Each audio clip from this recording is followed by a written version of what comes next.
business. When we talk about the commitment to new models and more importantly, commitment to the infrastructure to support that, what's the plan? We're starting to see different kinds of hybrids that customers are excited about. E-revs, which go about 100 miles all electric, but then you can take a 700-mile trip once in a while. Those look really promising for a three-row crossover like Explorer. We're going very low end, super affordable EVs for urban duty cycles and for commercial. We're not going to invest in a lot of the very expensive crossovers for pure EV. We think that's going to be a hybrid business. What does the supply chain look like specifically for the EV and hybrid business right now? We moved out our cycle plans. We focused on affordable and commercial. We're fortunate we moved 3 or 4 years ago, and we could tilt to hybrid and a specific kind of EV. And the supply chain has been able to move with us so far. Don't miss the close live every weekday. It's the world's second largest economy with a growing influence in global affairs. Bloomberg The China Show brings you the unmatched expertise you need to keep track of breaking news, in-depth market analysis, and the most influential newsmakers in and around China. We need to do more to engage the market more. No risk on, I think we call it a sweet spot. Massive savings rate. It's already a different game. Bloomberg The China Show. Weekdays around the world, right here on Bloomberg. Context changes everything. Bringing you up-to-the-minute energy news whenever and wherever it happens. I'm Jemana Versace in Vienna, and this is Bloomberg.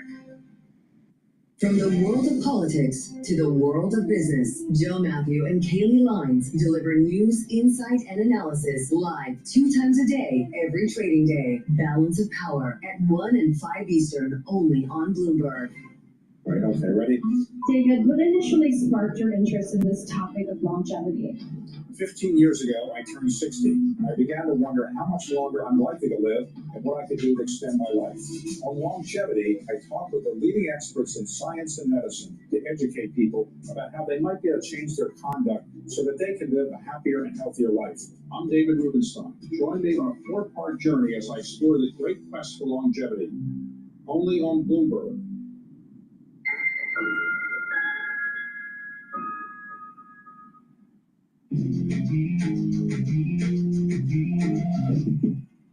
All right, it's time now for top calls. Some of the analyst action in focus this morning. And first up, Caterpillar getting raised to a buy over at Evercore. The analysts over there say that the company is trying to reduce discontinuing in the fourth quarter, which would boost earnings. Shares up a little bit this morning.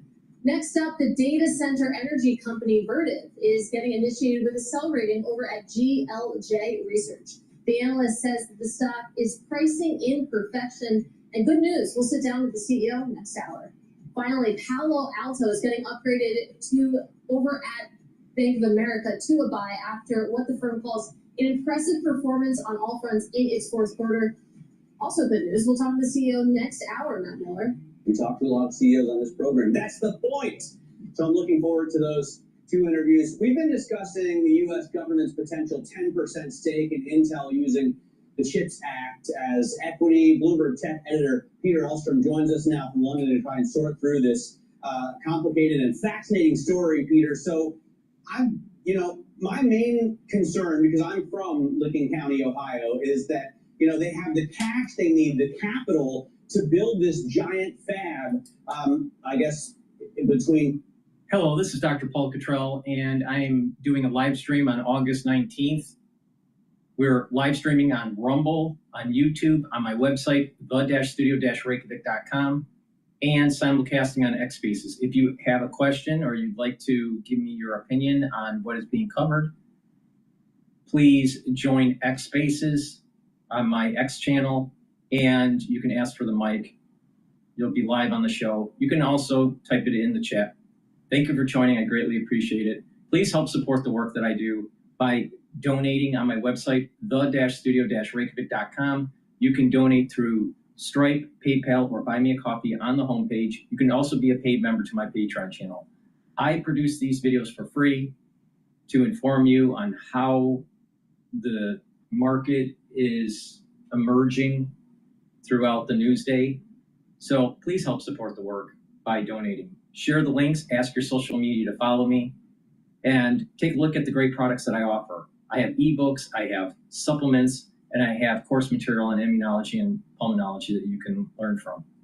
So please take a look at my store, the-studio-reykjavik.com. The link is in the description of this video and all my videos. What we're going to go to now is BBC talking about Trump says he has spoken to Putin to arrange the Zelensky meeting.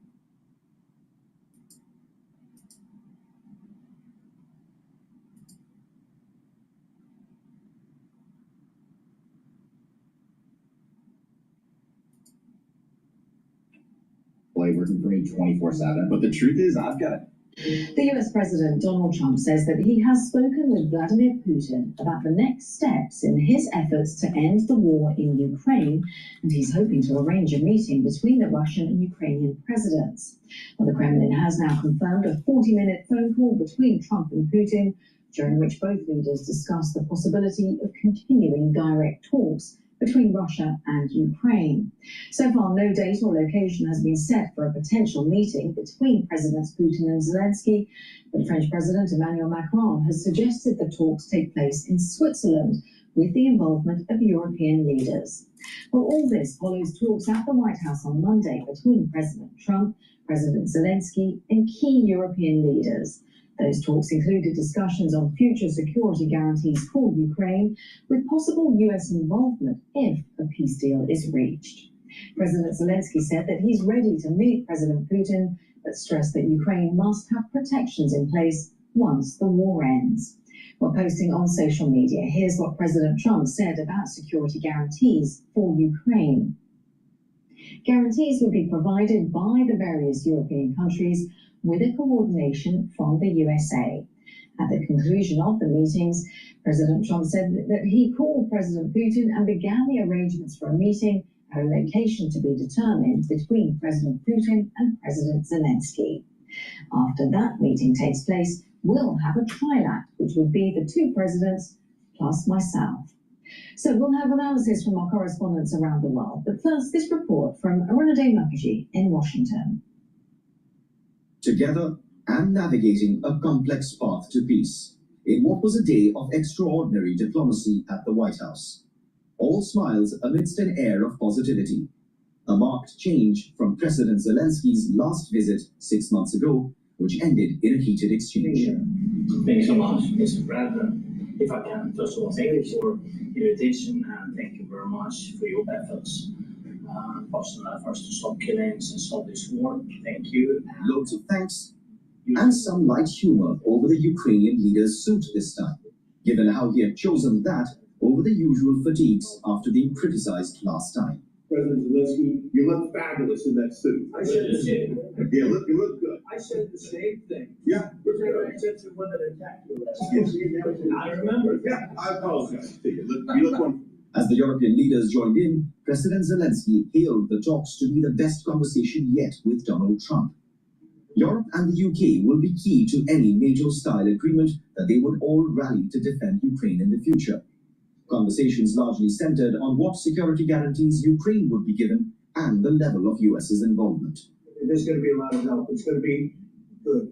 They are first line of defense because they're there. They're Europe. But we're going to help them out also. We'll be involved. But later on, in a post on Truth Social, Mr. Trump's offer for help was explained as, quote, coordination from the US, making the exact same nature of help from the US still unclear. What shall we do when the war is over? Protection after the end of the war. It is very important that the United States of America sending the signal that they will be among those countries who will help and who will coordinate, and that they'll be participating in the security guarantees for Ukraine, which is a huge step forward.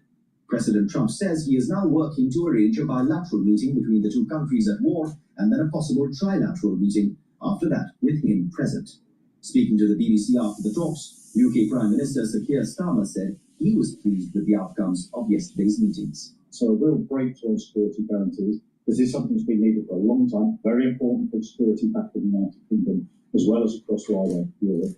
And then secondly, moving on with the bilateral meeting and then trilateral meeting between the presidents and the second one, including President Trump. That is in order to try to get to an outcome of peace that is lasting and that is just. As President Trump tries to project himself as the leader who is trying to get peace deals done around the world, That remained the crux of the conversations all through yesterday, with European leaders complimenting his efforts in trying to resolve the conflict.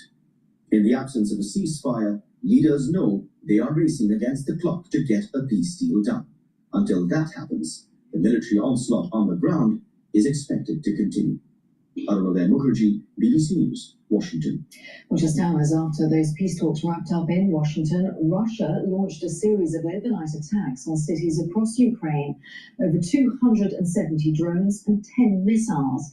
That's according to Ukraine's air forces. It's a reminder of the reality for millions of people there living through an active war. Ukraine's foreign minister says that the overnight attacks show it's critical to end the killing and ensure security guarantees. Our correspondent Katie Watson has more from Kyiv. 270 drones launched. Hey, I'm a huge fan. Hey, what is your #1 tip for saving money? Easy. Pay off your credit card debt as soon as possible. And 270 drones launched into Ukraine overnight, as well as missiles. Now, most of those were intercepted, but still, we're talking 16 different locations that were hit. In Donetsk, there were several strikes that killed at least 5 people over the last 24 hours. There have been strikes in other parts of the country that have taken out power supplies. And that's what President Zelensky has said all along, that there is a war raging here. Russia needs to stop the killing. There needs to be this ceasefire before there can be, negotiations about a future peace deal. And people here in Ukraine, I mean, that's absolutely what people here feel. People who are watching, waking up every single day to learn of new strikes. And of course, they can hear the sirens as well across the country, warning them about that. So they're very much living every single day an active war, and they want to see a stop to that before negotiating further. Katie Watson there in Kyiv. Well, our Ukraine correspondent James Waterhouse, who's at the moment in Brussels, well, he says that Donald Trump seems committed to a permanent deal rather than a temporary ceasefire. He doesn't see the point in it if it's going to be flimsy, if it's going to be broken. He wants a lasting agreement. Europe has, I think, played 2 characters here. It has nodded along saying, okay, we agree with your vision, because it has to, but it's also reiterated its preference for there to be a ceasefire. Not least because that equates, despite these peace endeavours, despite this direction of travel seemingly towards a one-on-one meeting between Volodymyr Zelensky and Vladimir Putin, which the Kremlin has yet to confirm. I think with the war still being hot, if you like, going into that, there are question marks over how constructive it could be. How could Volodymyr Zelensky sit opposite the architect of a 12-year campaign of aggression and a 3.5-year full-scale war and try and thrash out a common ground when cities continue to be terrorised, as you've seen in the case of last night, by hundreds more drones.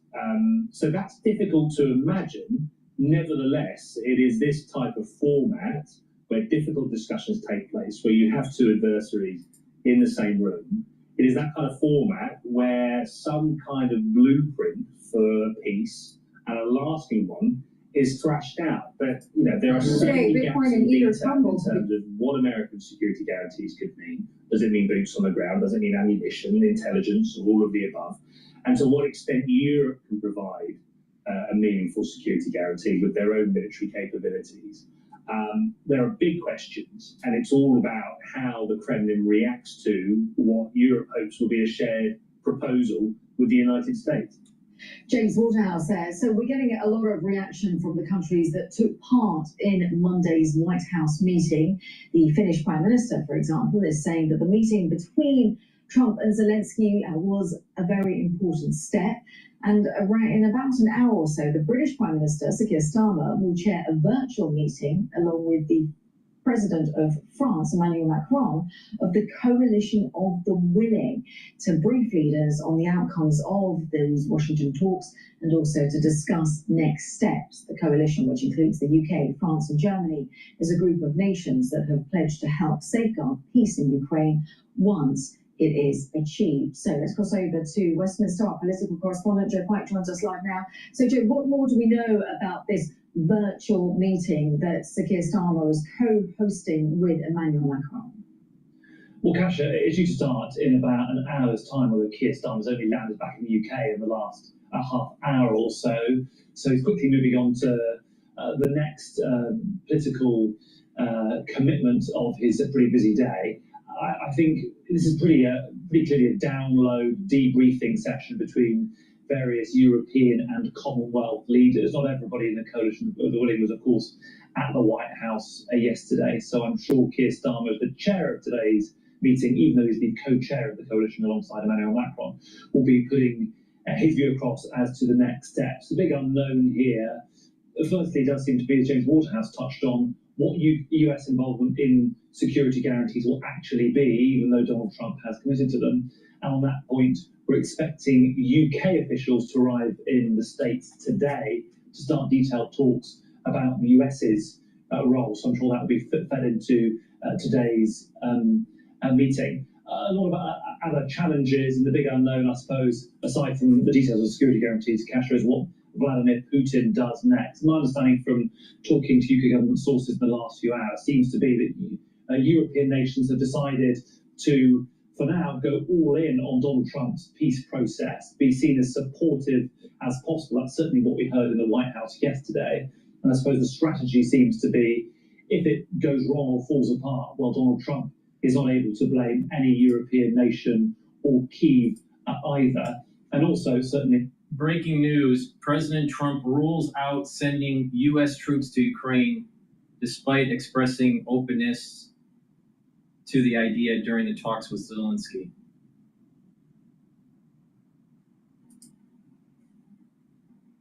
The government sources hoping that Volodymyr Zelensky is now in a better negotiating position after yesterday's meeting, both because of those security guarantees, but also because Donald Trump didn't ask him, on camera at least, to talk about territory and land. Okay, Joe, we'll keep an eye on as and when that summit or meeting takes place, a virtual meeting of the Coalition of the Willing. Thank you so much, Joe Piker, our political correspondent, joining us from Westminster. Joe saying that meeting, in theory, starting in around an hour's time. We'll bring you all the very latest lines on that. Now, Michael Gallagher is a German member of the European Parliament and the current chair of its Committee on Foreign Affairs. And he told me that a ceasefire is a necessary step in negotiations aimed at ending the war in Ukraine. I think that is one of these. When you get in your car, you just need to put your location in the trip planner. It recommends where you need to stop, for how long, park, plug in, and I think that is one of these problems that remain after this meeting, which of course avoided an escalation like we saw before, and Trump saw that Zelensky is not alone. But the point is the consistency of American positioning. We all recall that he was saying some time ago, well, in 50 days there must be a ceasefire, otherwise we have sanctions, and he shortened this whole period. And then after meeting in Alaska, all of a sudden, apparently Putin convinced him not to have a ceasefire. I think a ceasefire is necessary because it proves whether or not Russia is at all willing to embark on a process of negotiations towards ending the war. And I think there is no clarity whatsoever to the contrary. As we spoke yesterday when we saw the leaders arriving, the air raid started in Kiev and other cities. So that remains to be seen whether there is willingness on the Russian side. So that was Michael Gallagher, a German member of the European Parliament. Just a line coming in from Volodymyr Zelensky himself. He's been posting on social media on the X platform saying that yesterday important talks took place in Washington with the president and with European leaders. He says that this was a truly significant step towards ending the war, ensuring the security of Ukraine and our people. We're already working on the concrete content of the security guarantees. Today we continue coordination at the level of leaders. There'll be discussions, and we're preparing for the relevant formats. We'll continue working tomorrow. National security advisors are also in constant contact now. There will be security guarantees. And just adding that he thanks all the partners for their determination and support. Ukraine feels this strength. We'll do everything to make the path to peace a reality through partnership, through security guarantees, and through the courage of the Ukrainian people. Those security guarantees are a little bit vague at the moment, but we know Finland is calling for the US to back up those security guarantees. And when Zelensky talks about the courage of the Ukrainian people. 270 drones fell overnight from Russia into Ukraine, 10 missiles as well. So the react. All right. Let me give you an update on the market. The S&P 500 is trading at 6,445. VIX is trading at 14. Euro is trading at 1.16. Oil is trading at 61.99. BITO is trading at 20.84. Bitcoin is trading at 115,000. Japanese yen is trading at 147.61.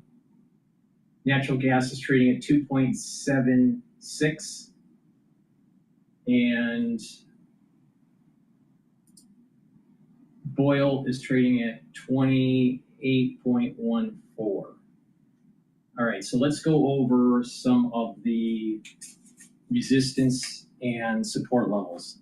The S&P 500's near-term resistance level is 6,500. If you've been noticing, it's been below that, and it's just hovering just below. So that's a resistance level. If we start hearing some positive news in terms of the Fed rate cut, positive tariff news, maybe even peace with Ukraine, that could all be positive for the S&P 500. Now, the support level is, if it fails and we start to have a little bit of a drawdown on the S&P 500, the support level is 6,250. Now, BITO ETF that's longing Bitcoin, Bitcoin's trading at 115,000. It was trading at about 120 just recently and then dropped back down. So that, with BITO trading at 20.86, you have a resistance level at 2149 and a support level at 20. Now, Bitcoin may continue to go down a little bit. There seems to be some issues in the news that I don't know the details on, where BlackRock bought some of Strategy. I think they bought about 5% of the company. And there's some discussion about, will they fork a coin off of Bitcoin and all this stuff. So I think people are going to be shorting Strategy, for at least in the near term, which is a company that's heavily investing into Bitcoin. So there may be that may be causing some of the Bitcoin to be selling off a little bit. All right, oil. Now, oil is trading at almost 62. It's trading at $62 a barrel for WTI. I think what's happening is you have more supply on the market from OPEC Plus. You have industrial demand is slightly, maybe a little less than expected, or just hovering. There's not a big industrial demand. And you also have the issue in Ukraine. Now, I think what Trump did was he talked to the Saudis and asked MBS to suppress the price of Brent. That way, Russia can't sell on the black market to China and to India as much oil for a profitable price. For example, if Brent is trading at $70 a barrel and Russia is being sanctioned, but you have countries with ghost ships getting the oil from Russia, Russia could be selling at, let's say, $60 a barrel. But if Brent is trading at 65, then Russia's going to have to sell the oil at a lower cost. So it's less money for the war effort. So I think that's a big part of the problem. I noticed that when the summit was taking place on Friday, it looked like the oil wanted to go up a little bit. And also during the meetings at the White House yesterday, oil wanted to go up a little bit. Now the current trading range now is $60 for the low end for WTI, and the upper bound is 65. So you have a resistance at 65 and a support level at 60.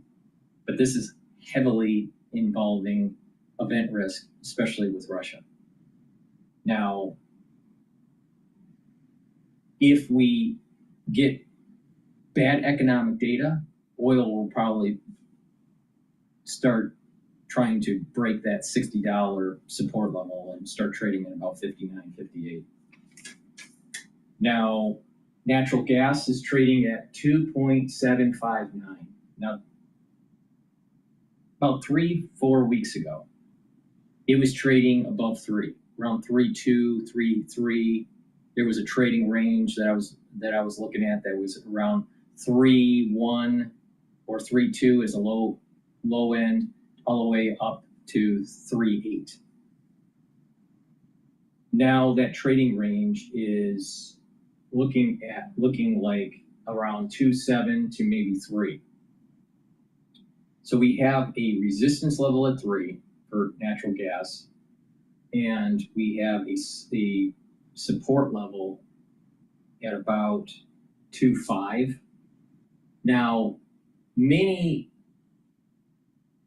energy analysts are saying that the 2.7, 2.6 for natural gas is probably the bottom, and then it's going to slowly start to creep up in Q4 back to about the 3.2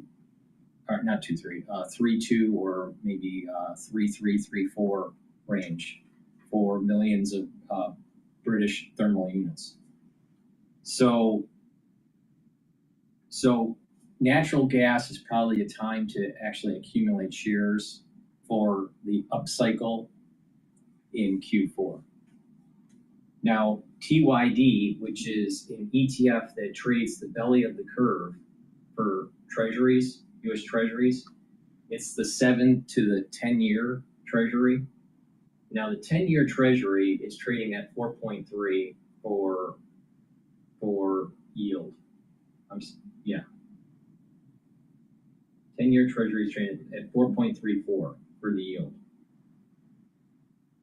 Now, TYD, which is the ETF, is trading at 25.07.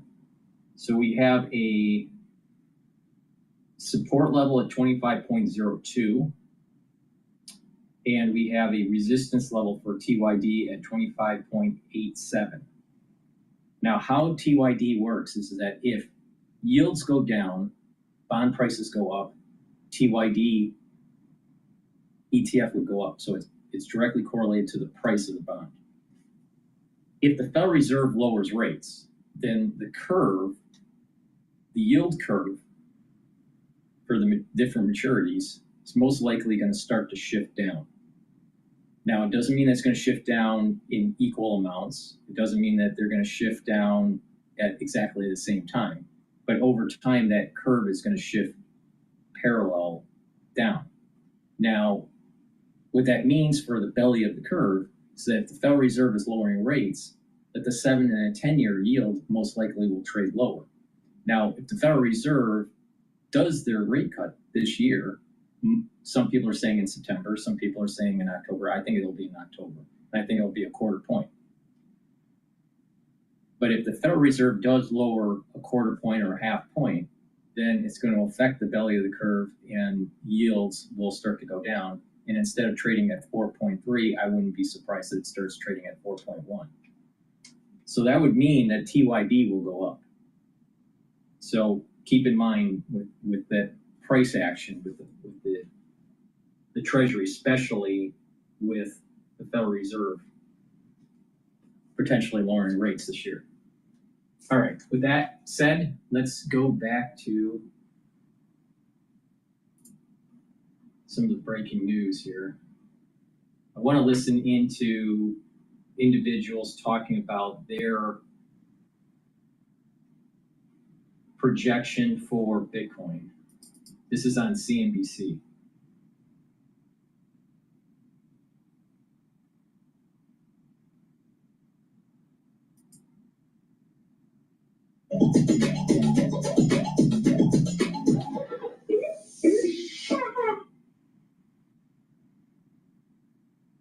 Meantime, crypto investors and policymakers gathering in Jackson Hole this week for the second annual Wyoming Blockchain Symposium. That's hosted by Salt and Brighteon. And joining us right now, first on CNBC, Anthony Scaramucci, founder and managing partner of Skybridge Capital.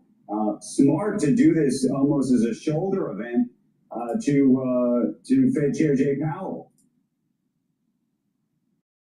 That was the plan, Andrew. And interestingly enough, under the Biden administration, no Fed officials accepted the invitation last year, but under the Trump administration, we've got 3 or 4 of them, including Fed Governor Waller, coming. So we're very excited about that. We've got a gathering of about 500 people, lots of C-suite people here, so we're hoping to make this an annual event.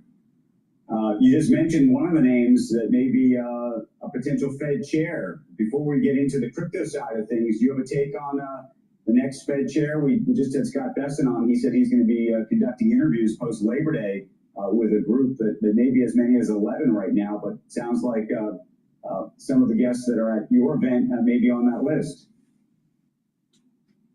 Well, I think there might be 1 or 2, but I'm really, to me, I obviously outside of that decision-making authority, and listen, I mean, President Trump picked Jerome Powell 8 years ago. I think the chairman did generally a very good job. It's an imperfect process, of course. Not saying that mistakes were made, but he's done a generally good job, and I expect the president to pick another good Fed chair when the time comes. You're long Bitcoin. No wonder you love him, Matt. Well, that's what I was going to say, Anthony. Interestingly, a dovish chair is good for your business. It's good for crypto, right? Well, listen, I want the mama bear chair. I don't necessarily think a dovish chair is good, because if you get an overheating in inflation, you're going to disrupt all of the ways that we consume. We're going to disrupt the housing market, which you guys were just talking about. I would prefer mama bear. I think Bitcoin specifically is going to be fine in any scenario, but I like the mama bear Fed, so hopefully the president will pick the mama bear. How are you thinking about Bitcoin right now? We're looking at the price tag right about $115,000. We've had conversations probably when Bitcoin was at $15,000. Right now, in your mind, what's the window? What's the base case, and how high can it go from here? I mean, listen, there's been pain and euphoria in the Bitcoin markets over the last 5 years. I think what's happening now is lots of consolidation and institutional adoption. So if you went to a conference like this 3 years ago, it was mostly retail investors and CEOs working in the layer 1 blockchain space. Today, it's lots more institutional investors. So that's finally starting to happen. If you look at the numbers on something like the BlackRock ETF, the IBIT ETF, you can see now, Andrew, there's lots of institutions coming in. So what's interesting is that some of the whales have been selling. So I know I've seen your interviews with Michael Novogratz and the 80,000 Bitcoins that sold last month. And so there's a consolidation story happening. There's a change of ownership story happening, but I think we're going higher just because you just look at the math. There's just way more demand than issued supply of Bitcoin or existing overall supply in the marketplace. So we still maintain our price target between 180 and 200,000 by year end, and I think that's a cautious price target. By the way, I think there are people that are way above us those levels, but I just think it's a function of. I've been watching it very carefully, and what it does is it seems like it'll go up 10,000 and then drop back down, and then go up 10 more thousand, then drop down a little bit, and then go up. So it's like a seesaw, right? But moving upward. So it's not monotonic. There's an undulation, but it is moving upward. So if you add in those undulations, and we're talking about, we're mid-August now. So every 3 weeks, maybe every 3 or 4 weeks, there's a new level, but then it comes back down, and then there'll be another level. You count that out, and you're talking about maybe 160. not 180 or 200. I'd be surprised if Bitcoin goes to 200 by the year end. I'd be very surprised at that. Now, my target for the S&P 500 is 6,800 to 7,000. Bitcoin seems to be correlated to the S&P 500 and is highly correlated to the Mag 7. So if the Mag 7 continues to go up, yes, Bitcoin will continue to go up. But if they start to falter and let's say CapEx for different companies, especially in the realm of AI, starts to slow down their investment, then that's going to be a bellwether for the Mag 7s to actually start to sell off, right? So if Bitcoin is correlated to the Mag 7, there's no way it's going to go to 200 by year end. I mean, think about that. To go to 200 by year end, it has to go up like $85,000 like coin. That's not going to happen. I don't think that's going to happen. Now, I could be wrong. I mean, but I just, plus this issue with strategy and BlackRock and, you know, and then you add in the correlation between the Mag 7. I'm not so sure. I think that's way over optimistic. 160, I think 155, maybe. I think, but it could stay at 130 by year end.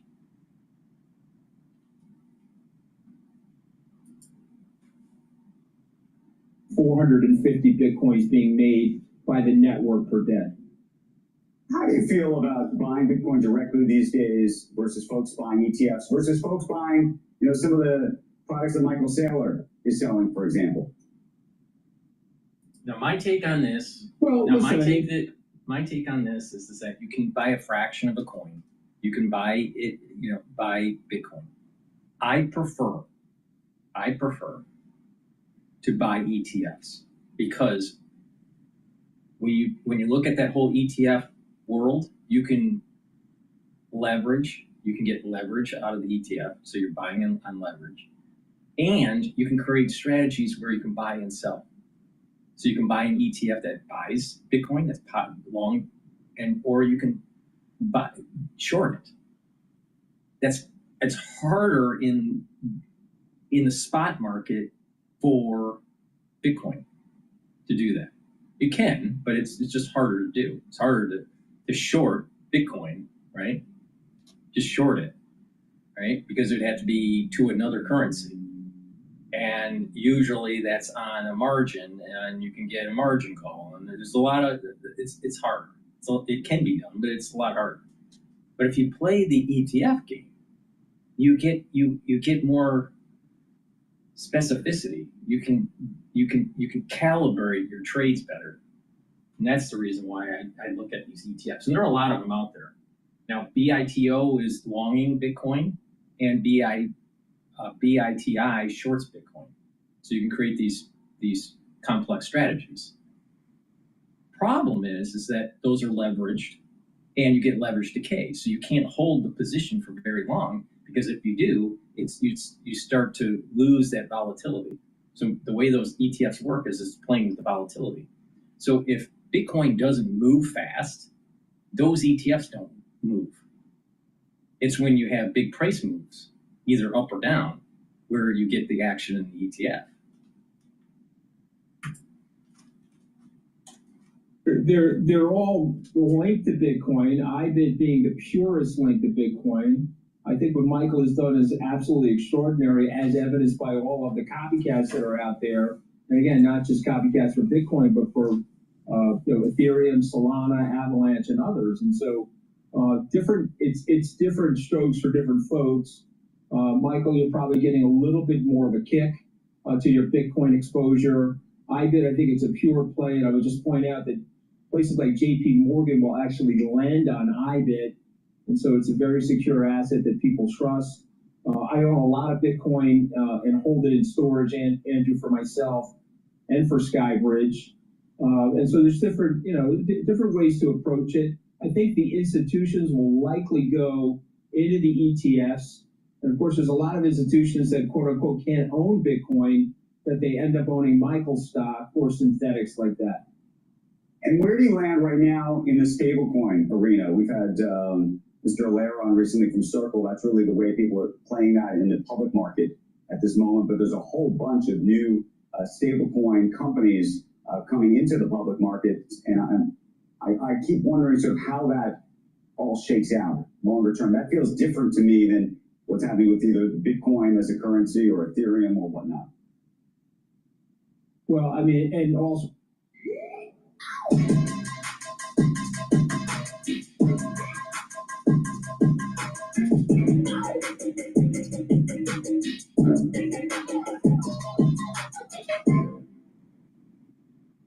what's interesting, what is interesting with that, I mean, and also the state what's of interesting Wyoming, with that commercial, it was a crypto commercial, right? But you had that deep bass and that hip hop kind of sound. See, it's almost like it tries to it's not refined like, let's say, classical music, right? Jazz or something like that. It's more that hip hop, deep bass, trying to get you to like step in line and just follow.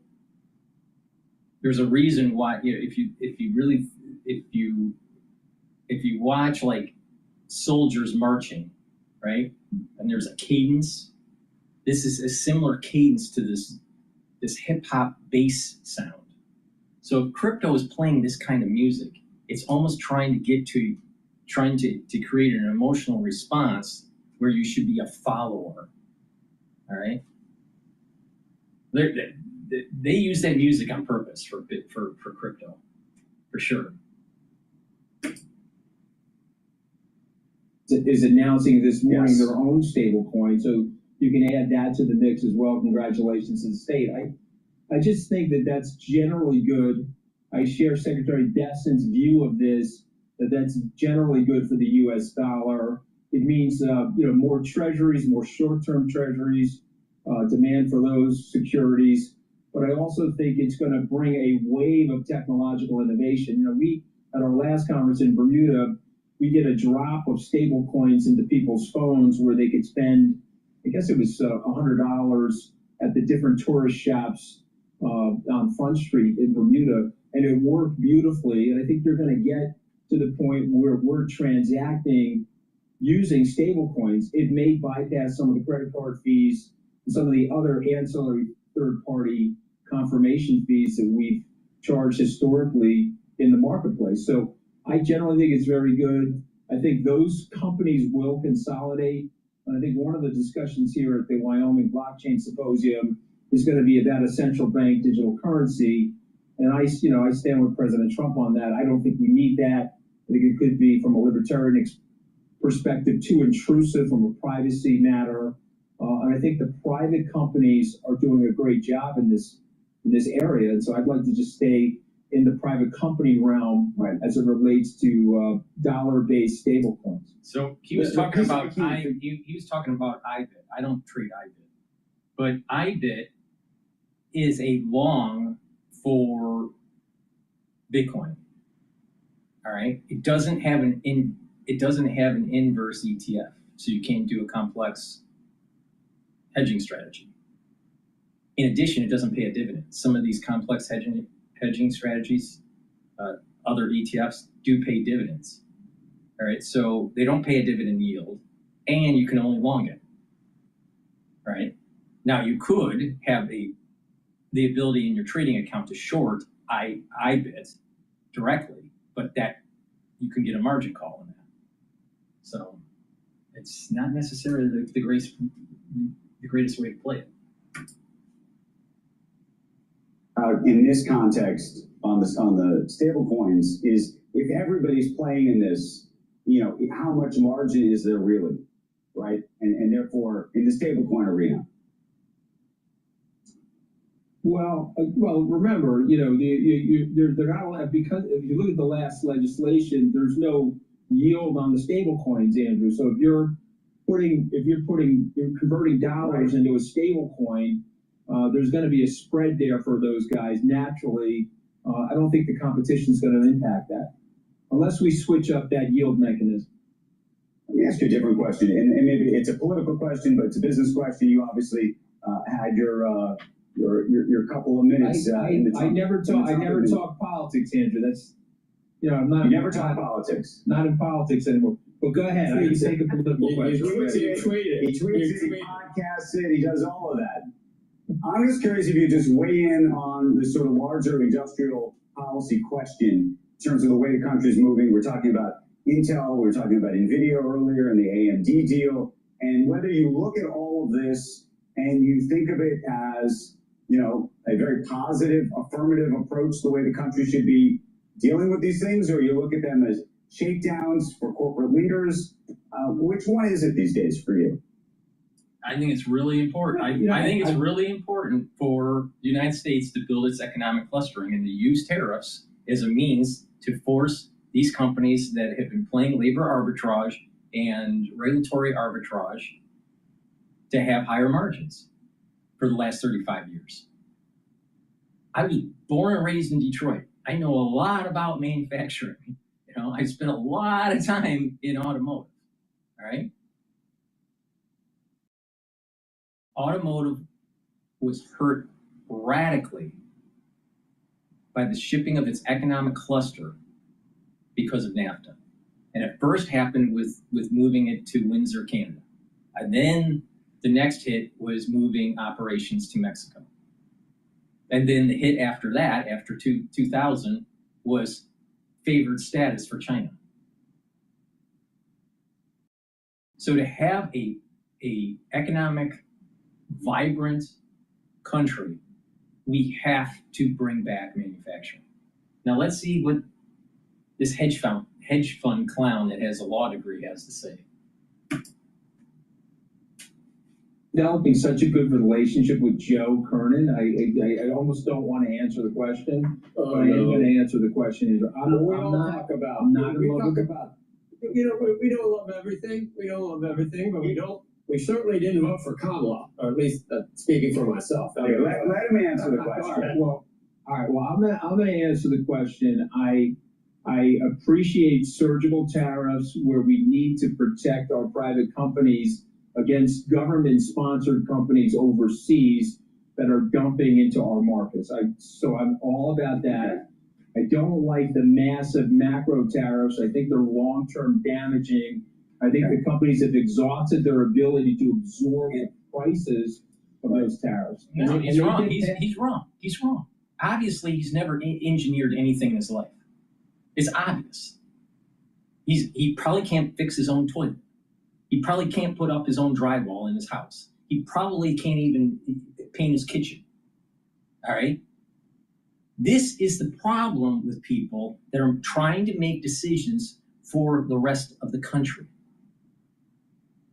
Economic clustering adds to the GDP. Economic clustering leads to skills in all categories for all ages, including the older worker and the younger worker. When you get rid of your economic clustering, you get rid of economic mobility. When you get rid of your economic clustering, you get rid of the tax base in the cities. It's not a mistake or just an aberration when a city loses its economic clustering and then all of a sudden the water isn't so good. The quality of the water or the quality of the city services. And the city starts to decay. The roads start to decay. Because there's less of a tax base. Because people left. People don't have higher paying jobs because the economic clustering went to Canada or Mexico or China or Vietnam. The main reason why Flint, Michigan had so many problems with its water was because GM left. The money left. the economic clustering left. When a major manufacturer leaves, all those peripheral industries leave too. Some of them are mom and pop shops, others are tier 1, tier 2 suppliers. So we're supposed to just keep globalization going while we erode our economic cluster in the United States? Because when you do that, the people that make money are the transnational capitalists. He's a transnational capitalist. He makes money on pushing paper, pushing digits. He doesn't care about the economic clustering in the United States. And this is the problem that we have with these people that are on these shows.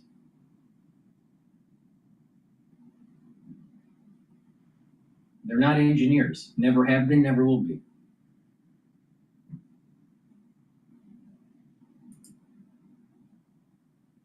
All right, let's go to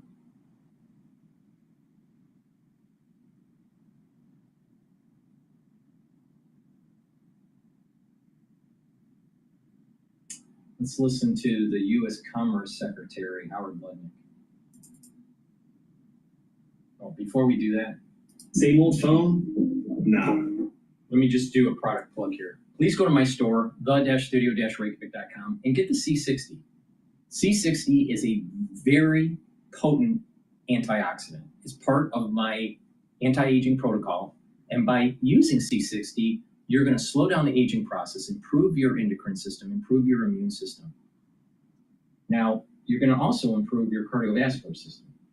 Now, C60 you can get in extra virgin olive oil, in avocado oil, or in MCT coconut oil.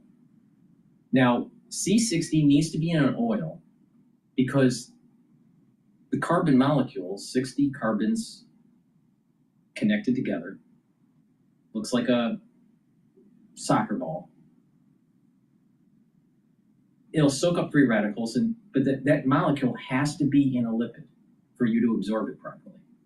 All right, it's lipid soluble. So it's really important to understand that C60 has to be in a lipid. If you take C60 that's in a powder form, that's the wrong way to do it, by far, the wrong way. It has to be in a lipid. So by taking C60, a teaspoon a day, on an empty stomach preferably, you're going to be able to absorb it better. And what it does is it's going to soak up free radicals. It's very potent. It's hundreds of times, if not 1,000 times, more effective than one molecule of vitamin C. Because a molecule of vitamin C will neutralize one free radical. C60 can neutralize hundreds, if not 1,000 free radicals. Just one molecule. The reason being is that these carbon molecules are connected. It's because of the valence electron shell of the carbon, and other carbons are connected and they share electrons, and it kind of just shimmers. These electrons just move around. And by doing that, it can neutralize those free radicals. Now, with C60, what happens is that it's going to soak up those free radicals, neutralize them, so it's not causing damage to your cells or your tissues. It's going to soak up free radicals in your vascular system to prevent oxidizing LDL. Because when you have LDL that's oxidized, it causes plaque formation. So if you're soaking up the free radicals that's causing oxidized LDL, you're not getting plaque. So that's the reason why it helps with your cardiovascular. Now, it'll help your immune system and your endocrine system to get into homeostasis. It'll help with your neurons. It'll help the mitochondrial health in the neuron. Because by soaking up free radicals in a cell, including a neuron, because a neuron is a cell, you're improving the health of the mitochondria. And when you're improving the health of the mitochondria, that means you have more ATP and more energy. And one major reason why people age is that you're rusting faster. You're oxidizing faster. You're creating more free radicals. If you're soaking those up, you're slowing down the aging process and you're boosting up your energy levels. So what's a common feature of people aging? They have aches and pains and they have less energy. Well, if you bring down inflammation, if you soak up those free radicals, if you reduce the stress on the tissues, if you improve your immune system so it can heal, if you improve your endocrine system, your body is going to work better. And you're going to slow down the aging process. So when you have more ATP in your cells, the cells will have a higher metabolism. They will work better. Cells that don't have ATP don't work so well, including neurons. So as these neurons are improving with the health of the mitochondria and you're soaking up those free radicals and reducing the stress, the myelin sheath is improving, the chemical signal is better. You'll have more neurotransmitters, you'll think faster, you'll have better memory, and you'll have this positive neuroplasticity when you do this on a regular basis. So taking C60 is super important for all of your organ systems because it is a very strong antioxidant. I've been taking C60 since 2016 every day. Now take a teaspoon a day, every day. Preferably on an empty stomach. If you work out, take it before the workout, and it's going to soak up the free radicals you generate during the workout, and you'll notice that you're recovering quicker. Because if you have a buildup of free radicals and you're not neutralizing them, it's causing damage to your tissues. If you look at someone that overworks out and they're not taking anti-inflammatory supplements, bringing down pro-inflammatory cytokines, and if they're not soaking up free radicals, they age faster. So people think, well, if you just run a marathon and you don't take the right supplementation, the right antioxidants, the right anti-inflammatory supplements, people think, oh, if you just run a marathon and you're athletic and you don't take supplements, that you'll be fine.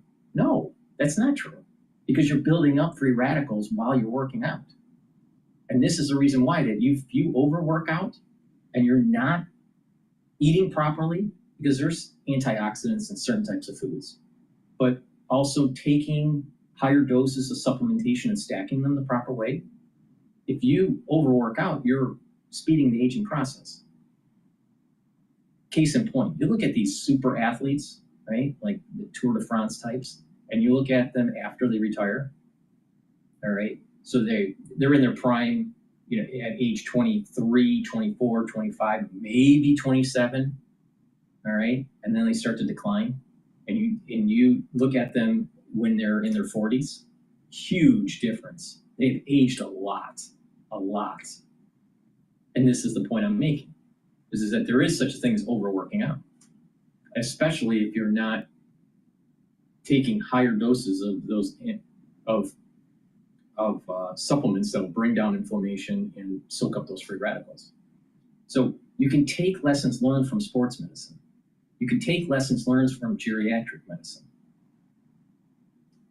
and apply it to your health, and notice that with the proper diet and exercise and the way you stack your supplements will lead to slowing down the aging process and heal your body.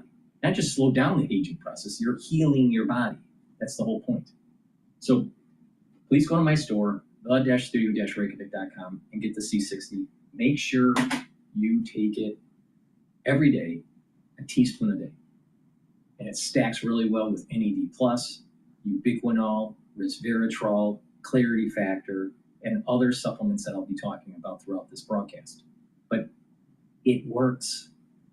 And you'll notice that for certain people, other things in your body that just that have been problematic for you sometimes goes away.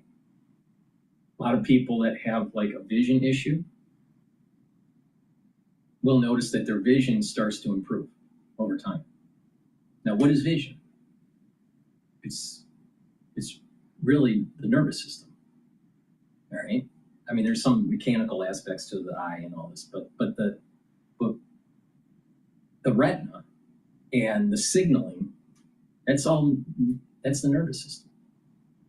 So please go to my store, the-studio-reykjavik.com. Use discount 5 and you get $5 off any order. If you spend $100 or more, you get a free gift until supplies last. But get the C60. Very high quality antioxidant. And if you pay attention to my protocol, you will get healthy. All right, let's continue.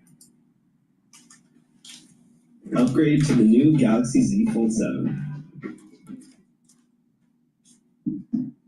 Let's talk more about the possibility of this government stake with the Commerce Secretary, Howard Lutnick, who joins us, I believe, this morning from Washington. Morning, Mr. Secretary. Good to see you.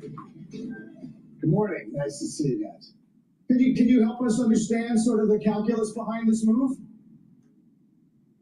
Sure. So for national security, we need to make our own chips here. We cannot rely on Taiwan, which is 9,500 miles away from us and only 80 miles from China. So you can't have 99% of leading edge chips made in Taiwan. We want to make them here. So that's a key part of our initiative. That's part of the deal we did with Japan. That's part of the deal we did with Korea, to have the infrastructure and economic capacity to build those chips in America.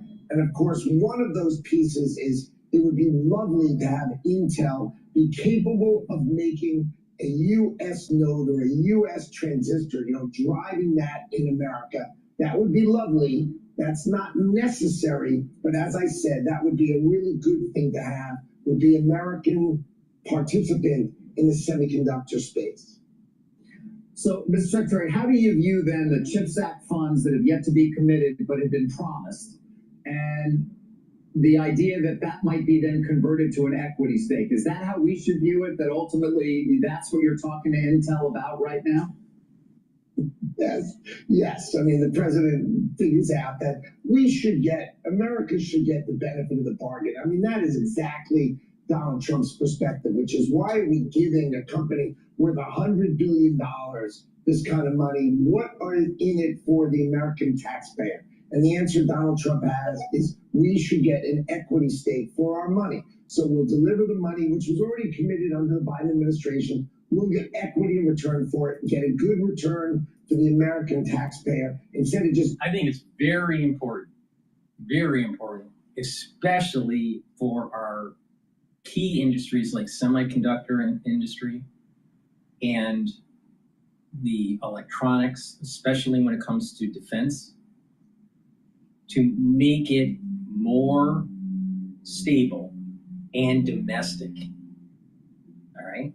Now, Intel used to be a darling company, right? But they're having problems. Now, they probably weren't paying attention to what was going on with these GPUs, and they were more focused on CPUs. But it's important to keep them afloat, to help them build fabs in the United States, because they are going to be a major player in the future economy. It's not just going to be in NVIDIA. We're going to need Intel. We're going to need AMD. We're going to need chips from Taiwan. And the more domestic manufacturing that we have, the better. And not just that, the more fabs that we create in the United States, the more that these kids that are coming out of college, either in chemistry or in computer science or in physics, they'll be able to get jobs. Because you're talking about lasers, you're talking about chemistry, you're talking about statistical manufacturing. These are high-paying jobs. Instead of having kids coming out of college and they can't find a job. This is going back to what I was saying before. We've shipped our economic clustering for the last 35 years, and it's starting to affect us. So it's time to move it back. Not just that, it allows us to have a war footing against China. Now, here's the rub. the more that we bring back our domestic manufacturing, there's less of a desire to maybe support Taiwan in a war. So that there's a downside to this. But I am all for the government coming in and helping to support Intel. Unfortunately, Intel didn't see the writing on the wall, and that they were so focused on CPU. And then even back in the day during Steve Jobs, if you remember, Steve Jobs started putting Intel in the Mac, it was the MacBook, right? And then eventually Apple started doing their own chips. So that, I think, was the start of the fall for Intel. They were so focused on CPU, right? And you had this, company on the periphery, NVIDIA, doing GPUs, for gamers. And they just didn't see the changing tide, where you had big companies like Apple creating their own chip for their different devices, and Intel just slowly lost share. Instead of like going, well, wait a minute, what's going on in the gaming market? How do we, try to get into it? I mean, Intel had all the infrastructure to be NVIDIA. They had it all. They just didn't have the vision. But having a robust semiconductor industry in the United States is super important. It started here. Texas Instruments, it started here, right? But it went overseas. So bring it back. And there's going to be a lot of kids coming out of college that are like in physics and in chemistry and in computer science and in robotics and in artificial intelligence. It will give them a means to start their career. It'll give them a means to start learning the trade, right? You get out of college or even high school and you start learning something, whatever it is, and you go and move up the ladder.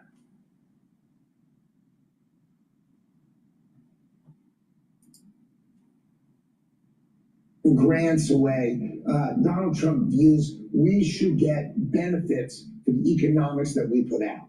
Yeah, I love your response then to, I mentioned this analyst, Stacey Raskin, because he's written on it. He's one of the top analysts who follows this company for years. He says that we know the company's recognized $2.2 billion in CHIPS Act grants to date. And suppose one could argue that given the delays, they probably aren't going to get all the rest anyway, that being another $8+ billion. Nevertheless, trading 10% of the company for what it now seems worse than the prior agreement, which basically they were getting the money for free. Do you not put Intel in a better position? Do you not put them in a better position to compete? Is that, should that be a concern, since you want them to be the competitor you described earlier in terms of a U.S. champion? Look, the CHIPS Act was just a giveaway to rich companies. I mean, why in the world is the United States... What it was is that as Intel, think about this, as Intel was starting to decline and the demand for their chips were starting to decline, you have all these other big companies making their own chip, and they're having it made by Taiwan, right? They were having a decline in their demand, but they have a lobbying group.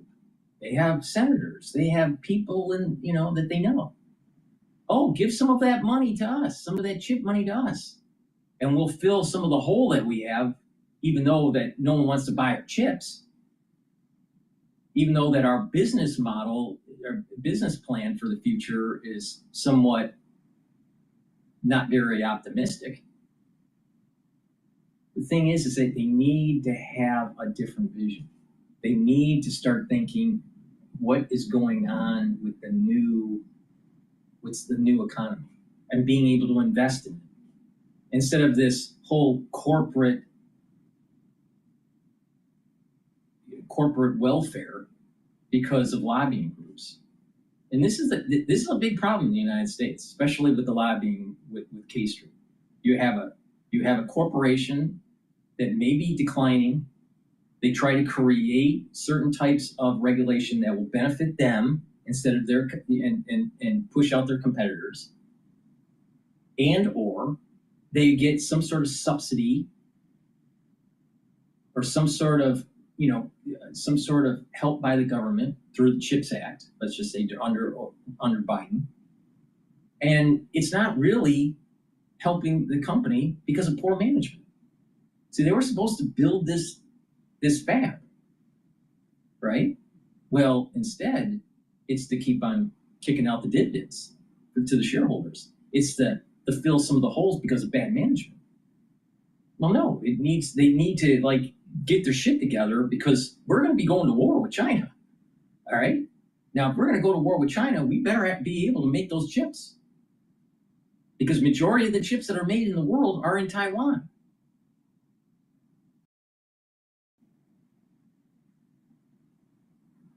Intel dropped the ball. So what it is you have these analysts from Wall Street. You have these analysts from Wall Street like going, well, this is a bad deal. The deal under Biden was better because we didn't have to give up, relinquish any control. Well, wait a minute. If you ran the business better, you wouldn't need the CHIPS Act. You wouldn't be in this problem. You wouldn't be losing your market share.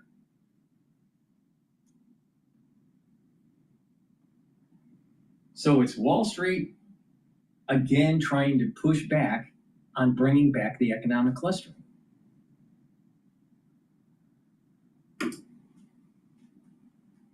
Money and giving it to companies like TSMC, which is worth $1 trillion. I mean, why would we give them money to come to America? Donald Trump understands how to do this. What he does is he says, if you don't build in America, you're going to pay a 100% tariff and then watch them come flying in. So the idea is let's change with respect to Intel. We want Intel to be successful in America, okay? We'd like an American transistor built in America, right? We'd like an American to be doing that. So Donald Trump says, hey, look, let's turn the money that Biden was going to just give away and turn that to equity for the American people. Yes, it is a worse deal than giving it away. But when you put this money in the hands of Donald Trump, you're going to get a better deal for the American taxpayer. That's what Donald Trump is. Not just that, you're going to be forcing accountability. That's the problem. It's just that Intel doesn't want the accountability.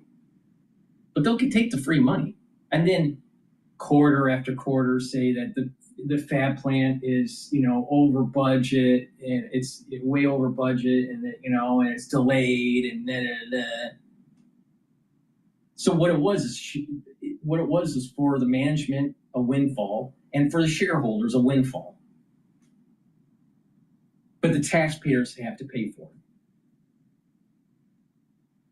it. During Lehman, I was for GM getting support by the government. All right. What I'm against is GM sending jobs overseas when the American taxpayer bailed them out. I have a big problem with that. It moved to me. Well, all right. You made the obvious to you. Do you get governance here? By the way, once you're in for 10%, do you have to go in for even more? Come on. No, what? Come on, stop that stuff. It's not governance, right? We're just converting what was a grant under Biden into equity for the Trump administration. I get that. I just asked if you're going to get governance. You own 10% of the company. You don't. Why wouldn't you want non-voting? Okay. No, stop. Well, I'm not overdoing it, but you got a golden share on U.S. Steel, so it's not like impossible to imagine that you do want some level of governance here if you're going to put 10% of taxpayers' money into 10% of the company of taxpayers' money. Let's discuss the golden share on U.S. Steel. What happened is the Japanese Nippon Steel made a list of 12 promises. How do you make sure after they buy the company, they live up to their exact 12 promises? You say, look, we'll have a golden share. And what was the golden share? 12 promises. Live up to what you said, you can buy the company. You don't live up to what you said, the government's going to make you live up to what you've said. This is Donald Trump's way of thinking, which is make people do what they say, make them live up to what they say, and make sure you get the benefit of the bargain for the American tax. I'm sure you've read the journal pushback already, the op-ed page. Once the government acquires a stake in Intel, politicians will have an incentive to keep pouring on subsidies so they wouldn't have to admit a mistake. This is corporate statism, and it rarely does end well. Well, we were giving away the money. I mean, imagine this. Look, the Biden administration literally was giving Intel for free and giving TSMC money for free. And all these companies just giving the money for free. And Donald Trump turns that into saying, hey, we want equity for the money. If we're going to give you the money, we want a piece of the action for the American taxpayer. How could that not be smarter, better, and more important for the American taxpayer than just free money for $100 billion, $1 trillion companies? Makes no sense. Exactly. I'm totally in agreement with Ludnick on this. 100%. This is the way to do it. But you have these transnational capitalists that want to have the labor arbitrage, want to have the regulation arbitrage, and if they start to have problems, they want the American taxpayer to bail them out. But they don't want to come back. They'll find loopholes, tax reasons, whatever, to not bring the manufacturing back. And then they always use the trope, Americans don't have the skills to do it. Bullshit. Americans do have the skills. There's 100% we have the skills to do it. Semiconductor industry started here and it's coming back. So don't believe this crap that it can only be made in China. Apple, about 2 years ago, Tim Cook was being interviewed on a business channel. He was at a conference and he was asked, why don't you make products in the United States? And he basically said that the United States doesn't have skilled workers to do it. Really? Is that really the issue? Or is it because to sell a $1,000 phone, it only really costs you less than $100? That's a pretty big markup. And not only that, start looking into the actual waste, the water waste, the chromium waste, the toxic waste that comes in on actually manufacturing these phones. And then you start realizing what the real deal is with the iPhone and the iPad. It's the waste and the labor arbitrage. It has nothing to do with skill. Now people would say, well, we don't want jobs where we're just putting screws in on an assembly line. How many screws are actually in an iPhone? You ever open one up? There's not that many. It's not about screws. And a lot of that stuff is robotic arms that pick the part up and put them into a fixture. So we have manufacturing engineers that know how to do assembly lines. They're telling you a narrative that's just wrong, but they want to maintain that labor arbitrage. Now, it may be true that they can find a cheaper source in Asia than in the United States, but you don't have the economic clustering in the United States, and therefore your GDP, your debt to GDP ratio is higher. Well, if our GDP was higher and we maintain the debt, our debt to GDP ratio would be going down. And if Niall Ferguson is right, and if you have an elevated debt to GDP ratio, and if your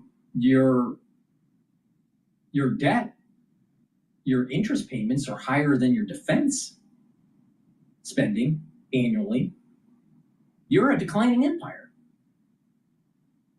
But the corporations that want the handout when they, and they maintain this transnational capitalism, they don't care. They don't care if they deep six the country. All they care about is their quarter. Do they make it? Oh, we got a cash infusion by the government because of the CHIPS Act.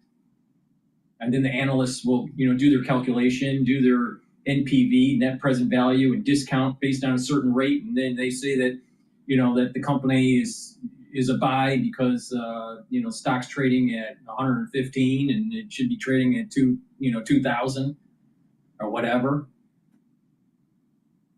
But it was the taxpayers that had to bail them out because of the poor management. So I agree with Leibniz. You always have, when you start hearing people going, oh, Americans can't make stuff, oh, Americans, and they don't have the skills. Bullshit, we don't have the skills. Look at how many people are coming out of college that have engineering degrees, chemistry degrees, right? Computer science degrees, and they're having a hard time finding work. You know why? Because the economic cluster was sold to Asia. All right. Now, what is interesting, I'm going to play two different videos here. Fox News about Zelensky and the Russian summit, and CNN. So let's play CNN first, because they're spinning it in a sense where this is going to fail. Now, my take, I've been watching a lot of this. My take from CNN and MSNBC. Now I think it's just called MS News or whatever. I think they're rebranding it. But MSNBC and CNN, they want Trump to fail. They're looking for something where Trump fails with these negotiations. All right, so let's see what CNN has to say here. Before we do that, please go to my store, the-studio-reykjavik.com. It's very important to follow the protocol that I have. It's something that I have been doing for a long time to slow down the aging process and to get healthy. All right? It's a holistic approach, and it's a great way to get healthy so you're not dependent on pharmacopoeia. All right?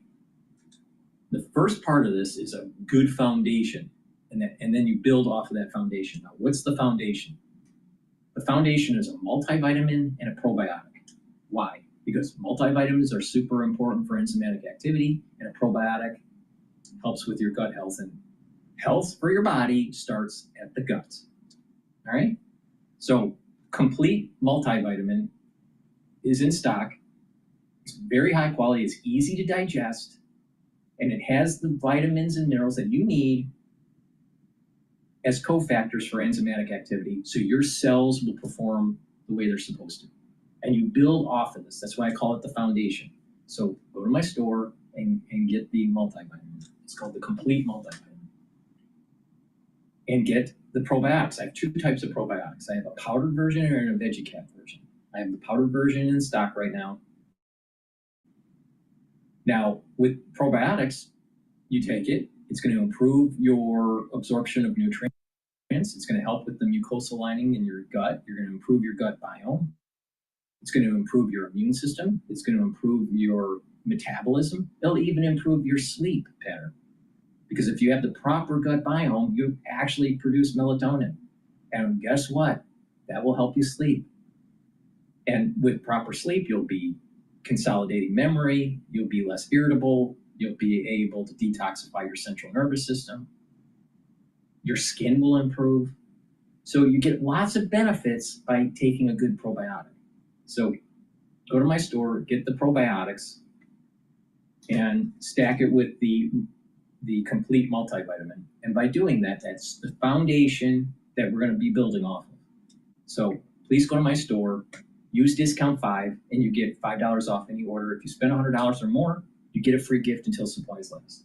So let's do this comparison between CNN and Fox. This video was posted about an hour ago by CNN.